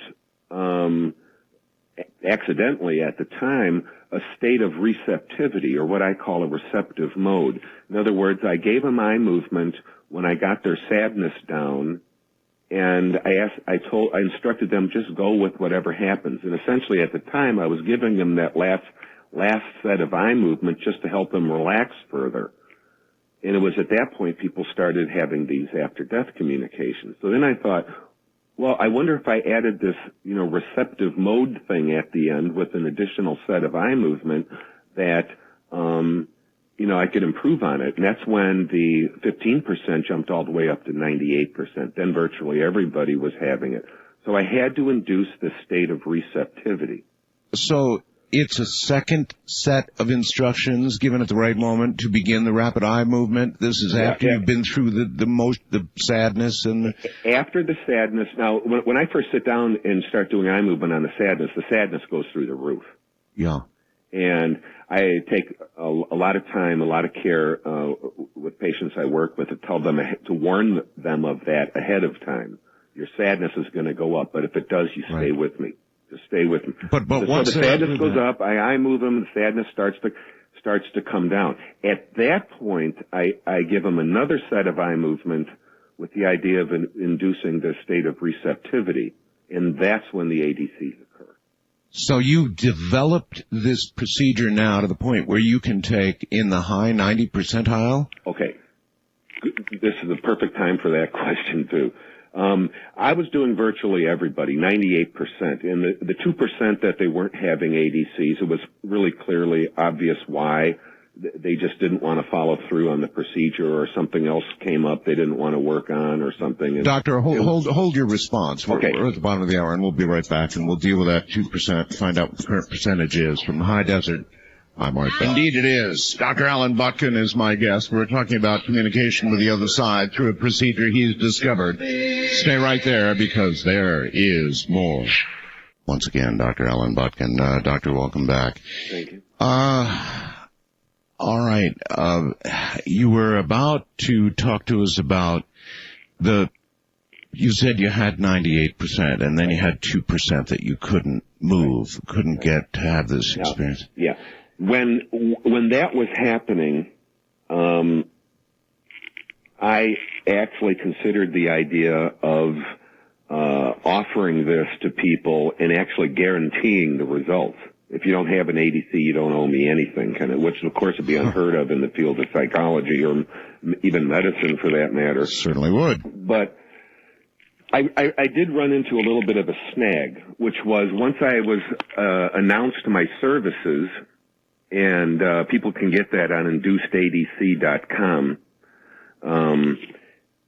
But once I announced my services, people then started coming to me to have an ADC experience. Well, sure. The 98% were people who came to me for trauma work or grief work.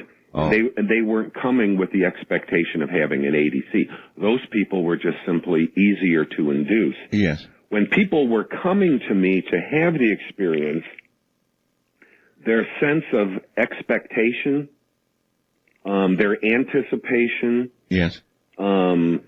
I tended to attract people that already had beliefs that something like this was real, and so on and so forth. So they were loaded with beliefs. Those people, I found out, were a little bit more difficult to induce. Huh. And the reason is that those beliefs and expectations and so on interfere with the establishment of that receptive mode I was talking about. It seems so counterintuitive, because it does. And I've learned a lot of things that surprised me along the way. And again, I go back to, beliefs really don't matter. As a matter of fact, skeptics are easier to induce, because when you put them in that receptive mode, they're not really trying to do anything. All right, what about... But anyway, the 98% dropped to about 70%. 70, with those who were seeking... With those who were seeking. So people who seek it, the chances are about 70% as best I can figure, but that's considerably lower than the 98. You're right. These are surprises. Yeah. What about people with significant religious disposition, right. Very strong fundamentalist type believers? Right. Well, whether my experience is whether they're strong fundamentalists or perhaps or the new, perhaps more enlightened New Age type person, it's the same thing. If they come with certain expectations and beliefs, then sometimes it's hard to get that stuff to quiet down. Do you believe in ghosts? I believe in something that I've experienced myself directly, or when I talk to, hundreds of people who tell me that they saw the same thing, then I tend to believe there's something to it. If I never see it, or I don't talk to anybody who ever saw it, then I remain a skeptic. Now, ghosts are scary. Halloween's coming up and so on, and all the in all the induced ADCs I've done, there's nothing scary about it. Now, beforehand, people might say, Doc, this sounds spooky or scary. I don't know if I want to do it. Well, it does. It does. But once you get in the experience, there's absolutely nothing scary or frightening about it. Now, I think people maybe believe in ghosts just like why people like to ride on roller coasters. But why not? Why is the concept of a ghost any more out on the limb than Dr. Botkin is with what he's discovered? I mean, in a way, right. They complement each other. The possibility of ghosts is certainly complemented by the fact that you can take people back and have conversations, apparently contemporary ones, with dead people. Right. So it's not such a leap. Right. It's just that I haven't had any kind of direct personal or clinical experience with that kind of. I understand. And maybe other people have and know something about it. I just have to say, I don't. Well, let's try this out. Other than those colleagues of yours that you have worked with, in this procedure, teaching this procedure to or explaining to them, but in the larger medical community, Doctor, how are you being received? Or have you published? Where are you with this?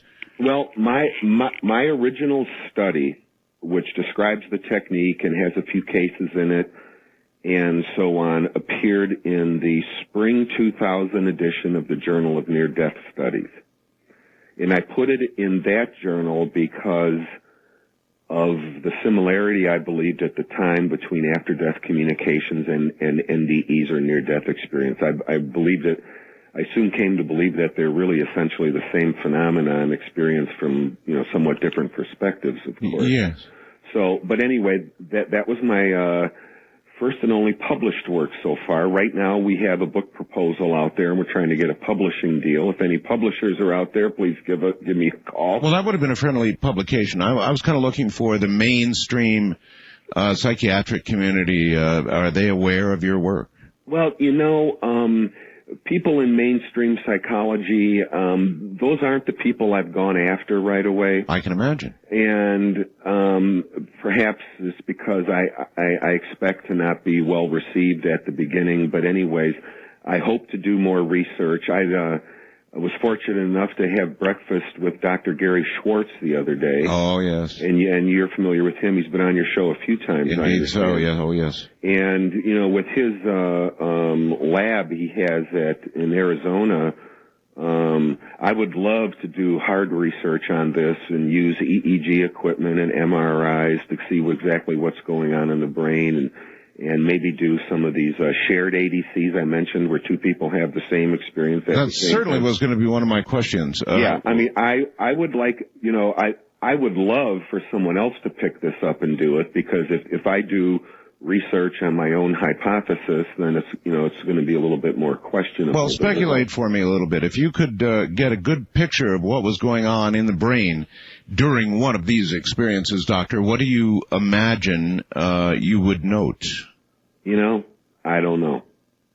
I really take a wild guess. Do you think that frontal lobe activity would suddenly go berserk? Probably not frontal lobe. That's more higher executive function in the brain. Oh, yes, I know. I would say that we'd probably have to quiet down. The frontal lobes would probably become quieted. Oh, really? In the procedure, and maybe more deep brain structures would become activated. Well, you need I'm not this. Sure. You need this research as a next step, don't you? Yeah. My findings are very preliminary. This is not yet accepted by mainstream. Can imagine. But the findings that I and my colleagues are getting are so robust, so consistent, that I think eventually it's going to find its way into mainstream. Any conversations with Dr. Moody? Yes. Raymond Moody is my hero in my adult life, and I was honored when he invited me a few years ago to go speak at the University of Nevada at Las Vegas, and I went and did a presentation there. And had a chance to spend a couple days with Raymond and kind of follow him around and talk. And I just think he's a wonderful person. And he was the first to do this. And I just sort of came along with something, maybe just a little quicker and perhaps a little more reliable. But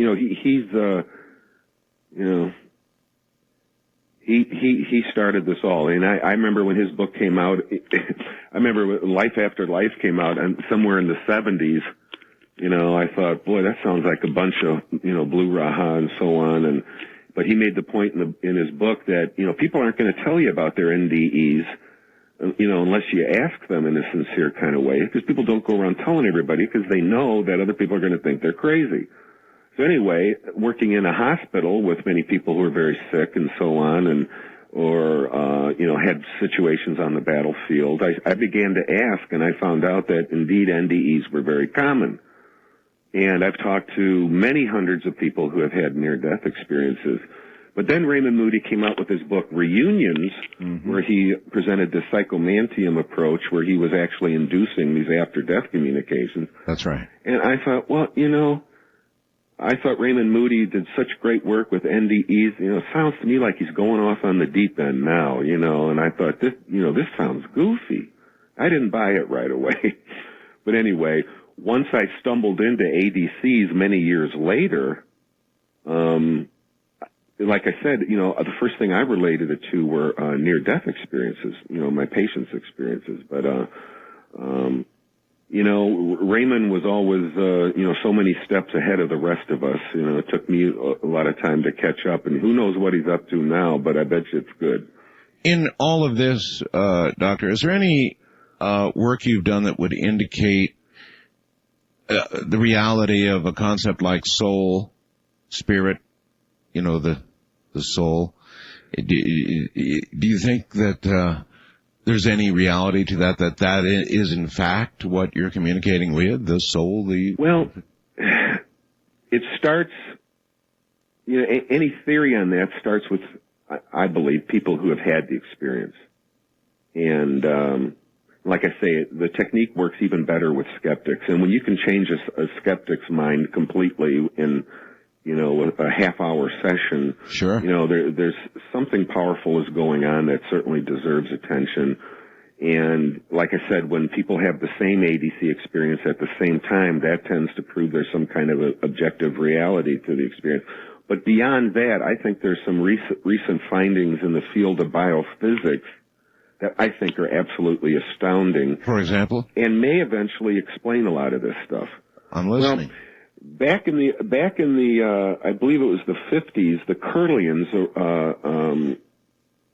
developed a special photography procedure where they saw this aura around living things. Yes. By their special, development of their pictures, and that never really caught on. It was difficult to replicate, and scientists at the time didn't really have any models that would help them understand what this could possibly be. Of course, people at the time thought, well, maybe this aura, this energy that we're seeing in these pictures, maybe have something to do with soul or spirit. A few of the hippies picked up on it back then, but then it kind of died.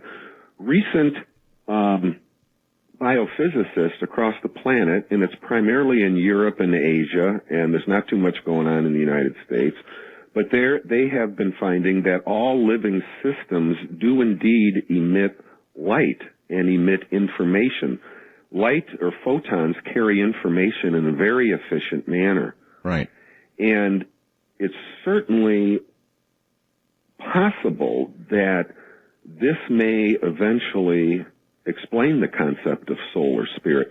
And that's another kind of thing I'd like to work on in Dr. Schwartz's energy lab, is sort of, measuring some of these biofields, these energy fields, to see if we're getting changes in those during an ADC. But once light is emitted, which carries this information, once we die, all the information that we emitted for a lifetime is still there. It's no longer, once emitted, it doesn't depend on its source anymore. It's the same thing when you turn on a flashlight. Once the flashlight doesn't work and you throw it away, well, all the light that flashlight emitted for its lifetime continues on, and is no longer dependent on the source. It's the same things when we look at stars at night. We think we quote see stars. Yes, but the big question is it a sentient continuance? In other words, yes, the light continues, the information continues, nothing dies in that sense, but does it continue to be sentient? Well, people... ADCs would say yes, right? Yeah. the only, people are beginning to do, medical diagnoses by detecting changes in the field. All the information apparently that's in the physical body is also in a redundant fashion in the field. My only speculation is why wouldn't consciousness also be redundant in the field? Well, doctor, this is how healers claim to be able to do what they do. They literally read an aura and they can suggest, liver trouble or whatever. And I have talked and met with some people who are into that kind of research, and it's very interesting. It's very different from what I'm doing, but may ultimately be going in the same direction. Do you feel as though you're getting pretty far out on a limb professionally with all of this? Yeah. Some people have admired my courage. Sometimes I have a hard time deciding if I'm a genius or a fool. But when I sat there, working with these patients, and we did, a few thousand ADCs, I became convinced that it was my duty to bring this to the rest of the people on the planet. It's something that's good. It's very healing, and it may lead to some ultimate answers about the whole life and death issue. And I really feel it's my moral duty to get this out. That's why I'm on your show tonight. I want people to know about this. I want other scientists and researchers to pick up on it, and I'd really like to get this ball rolling. What do you think the ultimate effects of literally opening the door between life and death, doctor, would be? If you could get this out and it became commonplace and that door swung wide open, is that ultimately for society a good thing, or? I think so. I think some people ask the question, well, gee, if it's so nice over there, and if this is true that there is indeed an afterlife, aren't a bunch of people going to go out and commit suicide? Oh, yeah. And the answer to that is no. And to any of those who might consider suicide, I would want you to think of this, which suicide is ultimately a very selfish act, because generally, whether you've got 1 million friends or one friend in life, or one person that cares about you, when you kill yourself, you're going to hurt those other people. And in your life reviewed, in your near-death experience, you're going to experience the hurt you caused in other people. And that will not be one of the better moments. No, that will not be one of the better moments in the life review. So anyone who would consider that, consider suicide, you need to think about that. The lessons of NDEs and ADCs as well is that life is important, love is important, our connections with others are what it's all about, and suicide is not the way. Neglects all that important. All right. So, but again, swinging that door wide open worldwide would have a profound impact on all societies. I mean, it seems to me it would anyway, to suddenly have the understanding that they are all there. Yeah. They're all still there. That's, if this is true, you can't kill someone and they go away forever. That's You're right. going to eventually have to face them again. And indeed, people, the combat vets I've worked with and the people they've killed, at the time they might have killed somebody feeling a lot of anger and rage and exhilaration, but later in life when that anger starts to drop off, or it can be much later in life people start to feel guilty. I remember the look, of fear in the eyes of the enemy before I shot him, and so on, and that face-to-face kind of killing is always very difficult, and many of my vets have ADC'd enemy soldiers they killed, and they always worked it out. It always ended up a positive result. And as a matter of fact, it's interesting. Some of my vets have come away. Many of them have said, they say, Doc, it's really strange. I just not only feel like he and I are okay with each other, I feel like we now have a special bond, like we're friends. Doctor, hold on. We're at the top of the hour. When we come back, yes, we'll open up the telephone lines, and you can ask Dr. Allan Botkin what you will about ADCs from the high deserts I'm Art Bell. By the by, everybody, I'd like to remind you that if you don't get Saturday and Sunday, I'm here both Saturday and Sunday night. And if your radio station is not carrying both of these nights, then you're missing out. And what you need to do Monday is pick up the telephone, call your radio station, say, hey, what's up? Coast is on Saturdays and Sundays. We want it all. And don't forget Ghost to Ghost. Coming up this next Friday night. I'll be here for that event, and toward that end, I would like those of you who are willing and who have really good ghost stories, the very best, the cream ou de crop, the scary ones. Give me a little synopsis, just a paragraph or two if you would please, and include your telephone number, and then be available come the 31st when the show hits the air, and maybe we'll call you. How about that? So we'll mix that in with our regular audience. You would send such a little missive to me, Art Bell, at mindspring.com. That's my email address, Art Bell in lowercase, ARTBELL, at mindspring.com. Once again, Art Bell, ARTBELL, at mindspring.com. Don't miss it. Coming up this Halloween. Dr. Botkin back with your calls in a moment.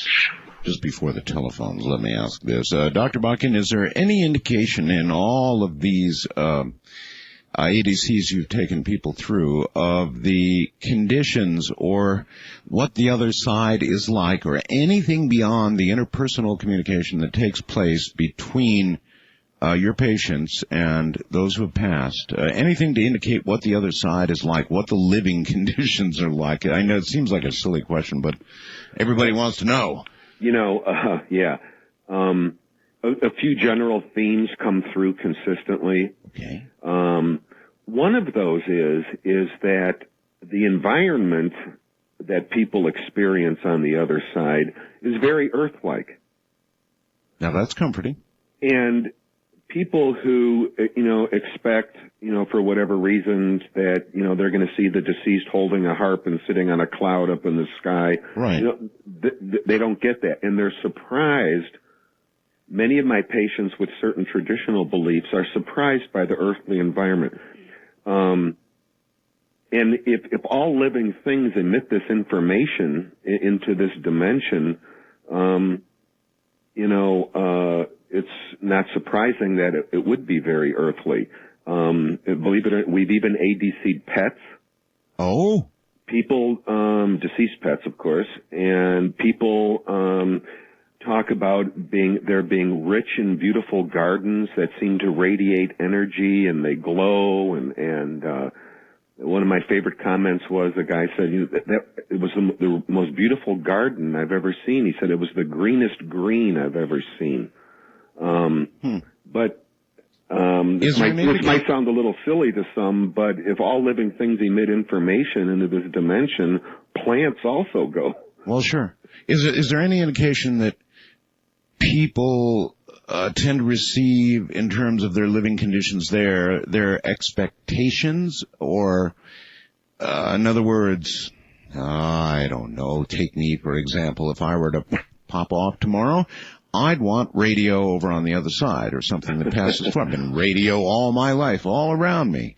So I want some radio over there. You see what I'm getting at? Do people get their expectations, or are we going to end up in gardens? You'd rather be next to a radio than in a beautiful garden. Well, yeah, I'm pointing that out. I mean, well, I'm not really sure about that. I couldn't tell you. I don't know.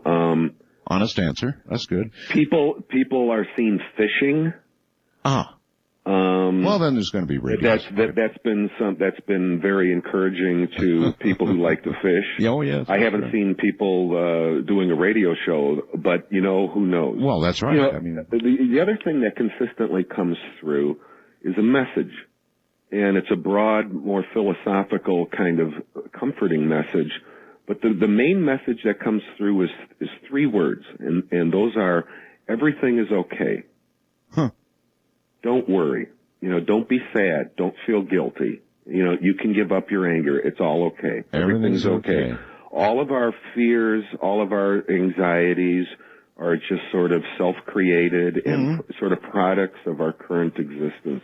Mm-hmm. I can believe that. All right, let's rock. First time caller line, you're on the air with Dr. Botkin. Hello. Good morning, Art. Doctor. Yes. Hi. Coast to Coast viewers. My name is Andrew. I'm calling out of Akron, Ohio, WTAM 1100. Yes. I have a remarkable story I'd like to quickly share with you and your listeners. Mm-hmm. It coincides with exactly what you're talking with this evening. This gentleman, all your viewers. We don't have viewers, unless they're just staring at the radio. I realize. Great. All your listeners. Yes. Sorry, I'm a little nervous. That's all right. I've listened to you since late '98. I never really even believed in paranormal or ghosts or any of that. Everything I now believe in and now have learned has come directly from your show and the guests that you've had on. Wow, I am a believer. This did happen to me. Quickly, I'll share. 8 months ago, I was driving down the highway, beautiful Friday night, in a convertible on my way out, and I saw a bunch of kids down off the side of the road by a car and thought, hey, no big deal. I'll pull off the side of the highway here. I was on a main route highway. Mm-hmm. Walk down to the car, find out if they needed help. It looked like, they were off the road. I'm going to help them push the car back on the road so, they don't get busted by the police. Yeah.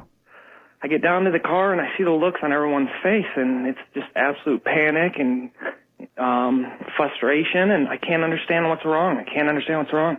Finally, I look down and I see what later I find out to be a 13-year-old girl laying underneath the front tire.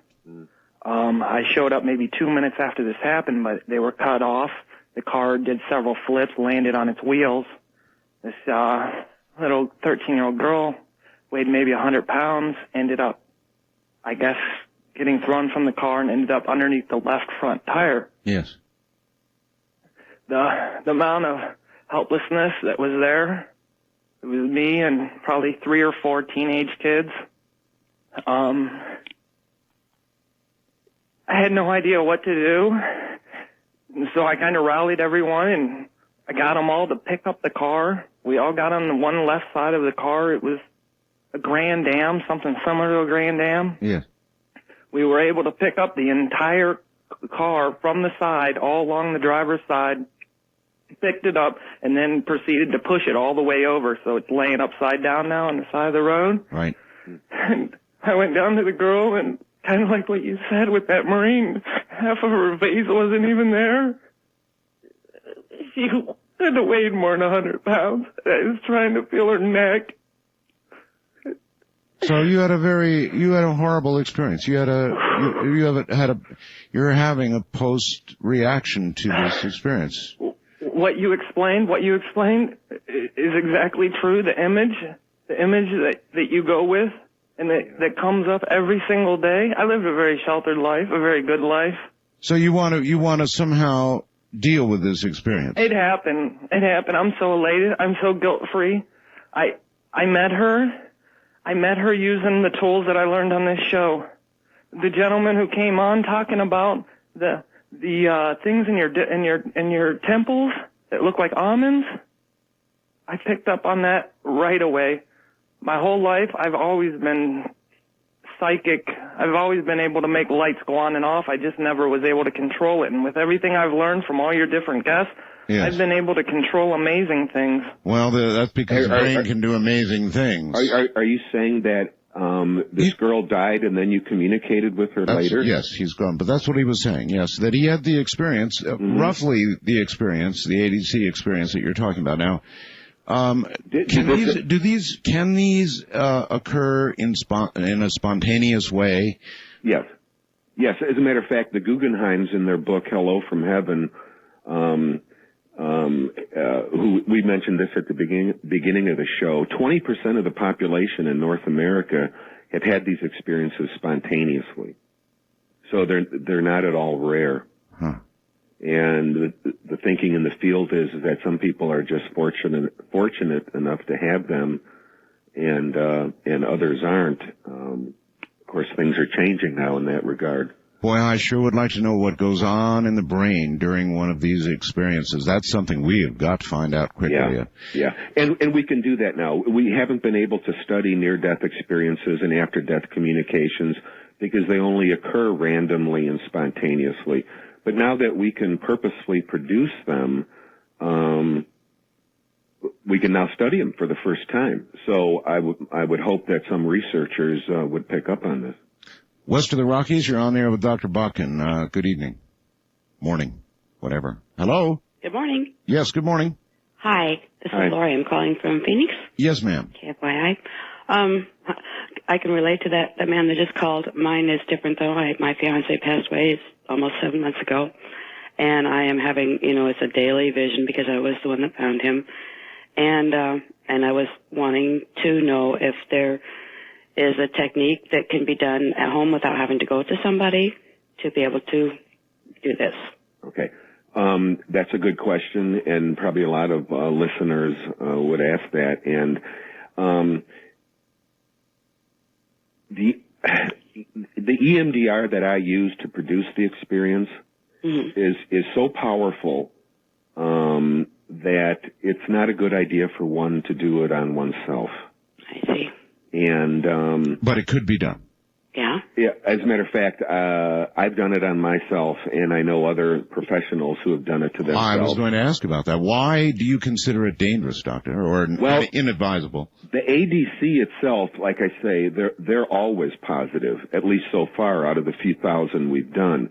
The danger in it is EMDR is so powerful that if you start giving yourself eye movement, you might end up going down a whole different road. And you really need an EMDR-trained professional to guide you through that experience. It's really hard to guide yourself.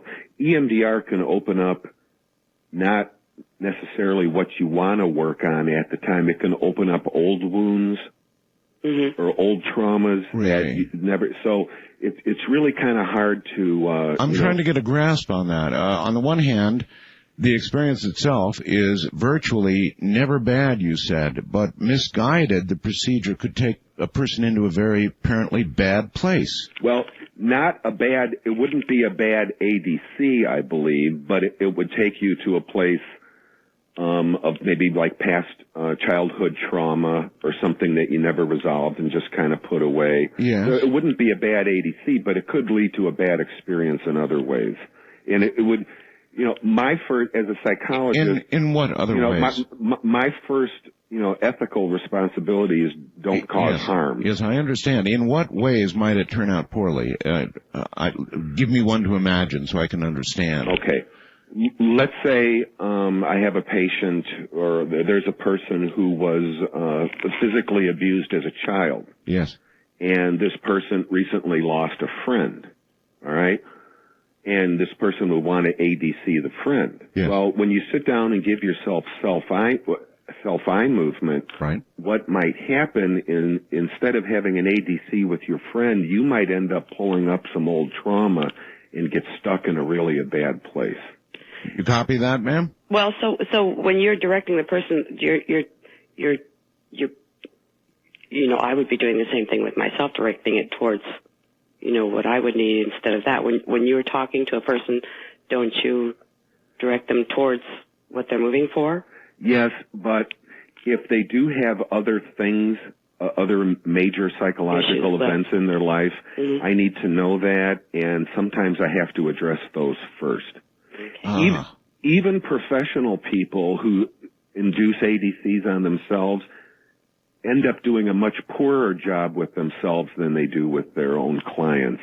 And because you get so emotionally caught up in the experience, it's really kind of hard to guide yourself properly. So you need a guide as the answer. You really do need a guide. All right. Okay, I'd like to thank my good friend Rick for turning me on to your show, Art. Well, I'd like to thank him too. Thank you. See you later. There you go. Got to have a guide. First time caller line, you're on there with Dr. Botkin. Hello. Yes, Art. Hi. Hi. My name is Sharon. I'm from Texas. And I was just going to ask your guest if he's ever done this on totally blind people. I'm visually impaired myself, and I'm just with the eye movements and stuff.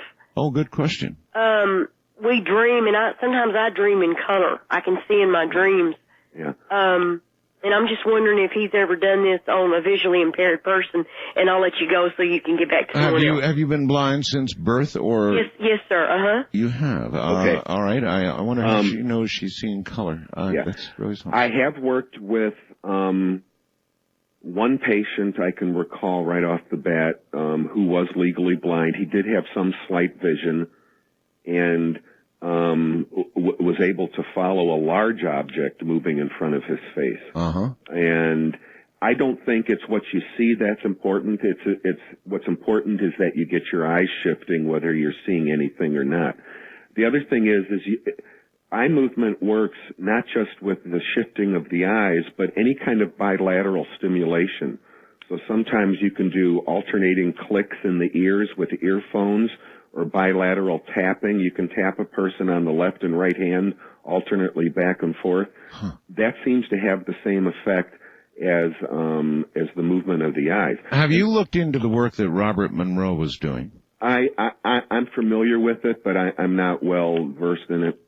It seems to me that I know he's into the left-right hemisphere kind of concept. It just seems like some of his research would bear on some of the method and the result that you're achieving in your work. Yeah. As a matter of fact, I'll even take it one step farther. Some of these mediums who were very successful, yes, or at least most popular, Von Prague, George Anderson, Jonathan Edwards. Mm-hmm. This is just a guess, but they may be doing a form of EMDR. If you ever notice Jonathan Edwards' work, there's times that he seems to look away and move his eyes. Both Von Prague and Anderson do this kind of scribbling on a pad in front of them with a pen. Mm-hmm. It's kind of a back and forth, side to side motion they go through. Yes. And if you ask them, why do you do that? They're not sure. It just seems to help. It may be that these mediums are indeed using a form of EMDR to do what they do. They're providing themselves with this kind of bilateral stimulation while they're having the experience. Have you had the opportunity to speak at length with any of them? James, for example. No. No? No, I have not had that chance. When I had the opportunity to talk to Dr. Gary Schwartz, of course he knows and worked with a lot of these folks, and I was able to compare notes kind of through Gary. But would there be a usefulness for you in your work to be able to interview, for example, James Von Prague? Yeah, I would, a lot of these mediums, it's kind of a hit and miss kind of thing, but their hits outweigh their misses. That's right. That kind of thing. Yes. I would love to give these guys, my form of eye movement and see if we can even increase the number of hits to misses. That's interesting. All right. As a matter of fact, one way of looking at this is by giving a person eye movement, you're essentially making everybody a medium. Well, right, I suppose so. I suppose that's true. Now, I realize now, and I want to hedge a little bit and saying what I'm talking about now is very, very speculative. Oh, well, I'm guessing. Many will suggest the whole subject is awfully speculative, but that's all right. An awful lot of other people understand that what they're hearing is of great value. Thank you. Hold on, Dr. Botkin. We'll get back to you shortly. Quick break. And yes, we are taking phone calls for Dr. Botkin if you have questions, and I bet you do. There's a very interesting offer going on right now, and that is when you subscribe to After Dark, the newsletter about this program that goes into depth about, stories and guests we have and all the rest of it. Right now, one of the greatest men who ever walked this earth was Father Malachi Martin. And I did a lot of very early, in-depth interviews with Father Malachi Martin. Of course, he has now passed on, as I'm sure you know, but with the subscription now, they're giving people a full CD of one of the early interviews with Father Malachi Martin. And that's a treasure. That's really worth having. That's really special. So bear it in mind as you consider whether you're going to subscribe to After Dark. That's quite a prize. The number, if you do want to subscribe, is 1-888-727-3746. 5505. That's 1-888-727-5505. And that, you can take my word for it, is well worth having. Back to Dr. Botkin in a moment. Doctor, I want to give you the opportunity to promote whatever you would like. You haven't done any of that, and I know you have a website at least. What would you like to tell people about? Okay. Actually, I'd like to mention two sources that I think would be helpful to your listeners. One is EMDR. The standard version of EMDR is available all across the United States and in Europe and Australia. And if you want an EMDR therapist close to you, go to EMDR.com. And there's a place on that website where you can look up EMDR therapists in your area and get telephone numbers and so on. And your first caller, I believe it was your first caller, the one that found the little girl under the tire. Oh, yes. I wasn't really convinced that the ADC resolved that for him. Well, I don't know. He seemed to feel... I don't know either, but, you know, it sounded like he had some tears, and sometimes it's hard to tell if they're tears of sadness or tears of joy sometimes. And you're telling me that this experience will relieve that to the point that you wouldn't relive it with the intensity he was reliving that? Right. Now, sometimes ADCs that occur spontaneously are not complete. In other words, not all issues are resolved with sometimes a brief spontaneous ADC. Right. And with the eye movement, though, you can continue through that process until all issues get resolved. But it also sounds like when he brought up that image, it sounded like that image was still bothering him a lot. Now, I would strongly suggest that he go to EMDR.com and go to an EMDR therapist that would help him reduce the intensity of that awful image that he has to live with. Number one. So, number two is my website. I and Dr. Craig Hogan have a website on IADC, Induced After-Death Communications, and that's www.induced-adc.com. So if you have any interest in connecting with a therapist for that procedure, go to that website and you'll get information. The problem, I'm also in the process of training as many other mental health professionals as I can to get this technique out to more people. But as of right now, the only trained IADC therapists with experience are all in the Chicago area. And I hope I can change that and get it out to the East Coast and the West Coast and so on. I've trained some other people in other parts of the country, but they're kind of new at it, and hopefully with continued support from me, they can get a little more confidence with it. But, all right, Doctor. Let's continue on the phones here and see what we get. Wildcard line, you're on the air with Dr. Botkin. Hello. Hello, thank you. I'll be brief. We're running out of time. Great show, Art.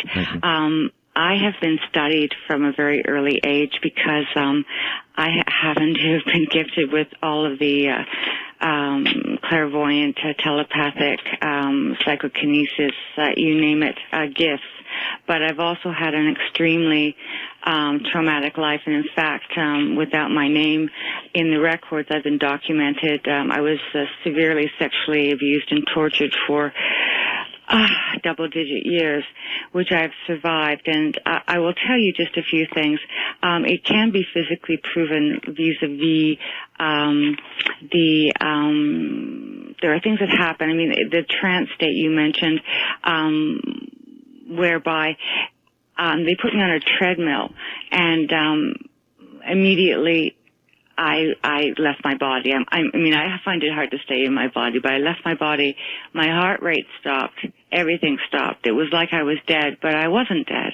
And Art, I remember calling you ages ago and talking about how I would put my hands under the taps that were supposed to feel that there was a human hand underneath it, and then they would turn on, but they would turn on. I could stand in front of electric doors.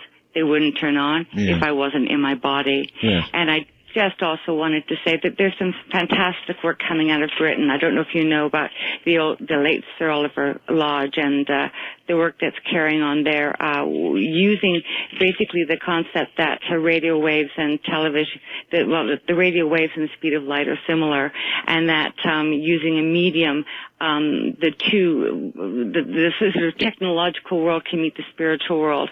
And that's a good takeoff point right there, Doctor, that the technological world can meet the spiritual world. Now, it seems to me that with what you're doing with ADCs, you have the opportunity to create that meeting.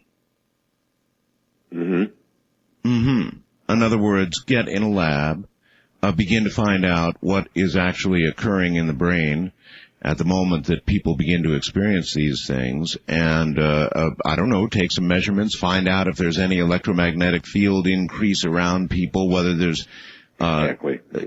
Right? These are the things that you've got to do. Exactly.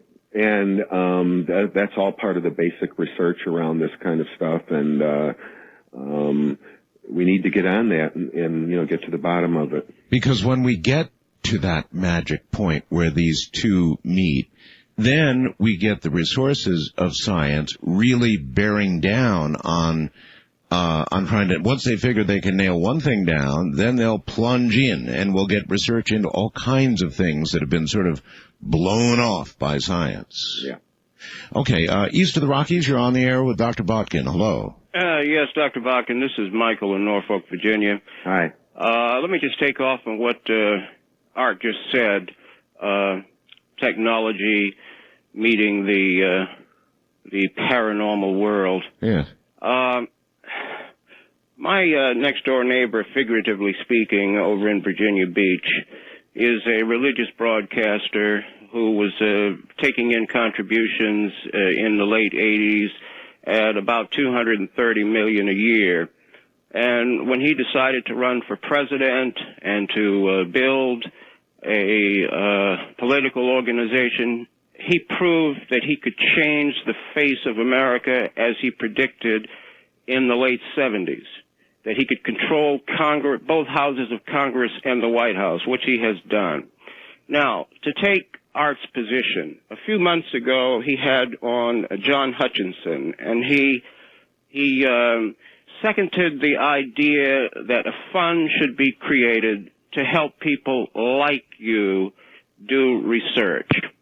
Why do we not have the kind of seriousness and conviction amongst the executives of the Coast to Coast AM program and Premier Radio networks to change the world of science that we see in my very controversial next-door neighbor here in Virginia Beach? Okay, well, we've just covered that. I mean, you're not going to get the kind of money and funding that you're seeking for research until somebody, proves something. Yeah. When somebody actually first proves something, then science will jump in, I think, with both feet. But we need that proof. So far, science hasn't had it, and so science can't go ask for money to study it. And so that's why I'm saying it's so important. New ideas in science have always taken a lot of time before they ever become mainstream. And, even Einstein's, famous works in 1905. Absolutely. A lot of the current physicists at the time, went to the grave not accepting Einstein's new findings. And these were great physicists. Sometimes it just takes ideas to gel and become accepted. It just takes time. And, I don't expect things to change overnight. And, people have certain ways and beliefs about the world and what's important, what works, what doesn't, and so on. And, that's not easily changed. No, it's not. First time caller line, you're on the air with Dr. Botkin. Hello. Hello? Me? Oh, yes. Hello. That's you.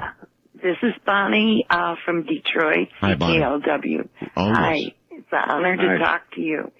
And I was not a believer in, I'm a LPN. I've worked with geriatric patients. I've, had death experiences with my patients, and never anything abnormal happened to me, and just led a normal life. And one time in Detroit, they had a serial killer, and I would take this route down Woodward Avenue, and there seemed to be an energy around this motel, and this was before the bodies were found. What bodies? Well, that's what they were strangled. The serial killer's bodies that he had left at the motel. I see. And I would just become fixated with, this is before this was known. And, but they were finding,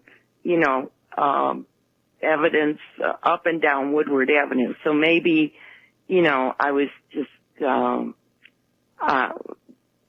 I don't know. I know what happened to me. I know when I went by that motel, there was an energy. You felt it? Yes. Mm-hmm. And I told my husband about it. I told a couple of people about it. And then 3 weeks later, my husband came in with the news and, very excited and said, there's your motel. Three bodies were found.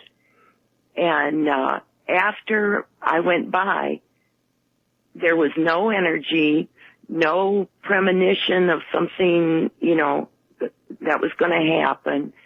And it was almost like a phone call from beyond that, they were trying to get help to be found. And I don't care if anybody believes me. I know it happened to me, and I'm just, glad I got to share that experience. Well, I'm glad you did too, and that's the way it is with people. You can listen to these stories, and the person absolutely knows it's true because they had that experience. I've had one experience of precognition in my entire life, and I could tell that story till I'm blue in the face. It would sound strange to people, and they go, "Oh yeah, right," but that's not the way it is to me because I know what happened to me, and I guess it's that way with an ADC, Doctor. Right. You've just got to try it. Yeah. You're sort of going on lack of evidence if you make any judgments about this without having had the experience yourself. But you see, you're right. If you haven't done it, the idea is kind of scary and a little creepy. It really is. After all, you're going into it. Essentially, would it be fair to call it a trance state?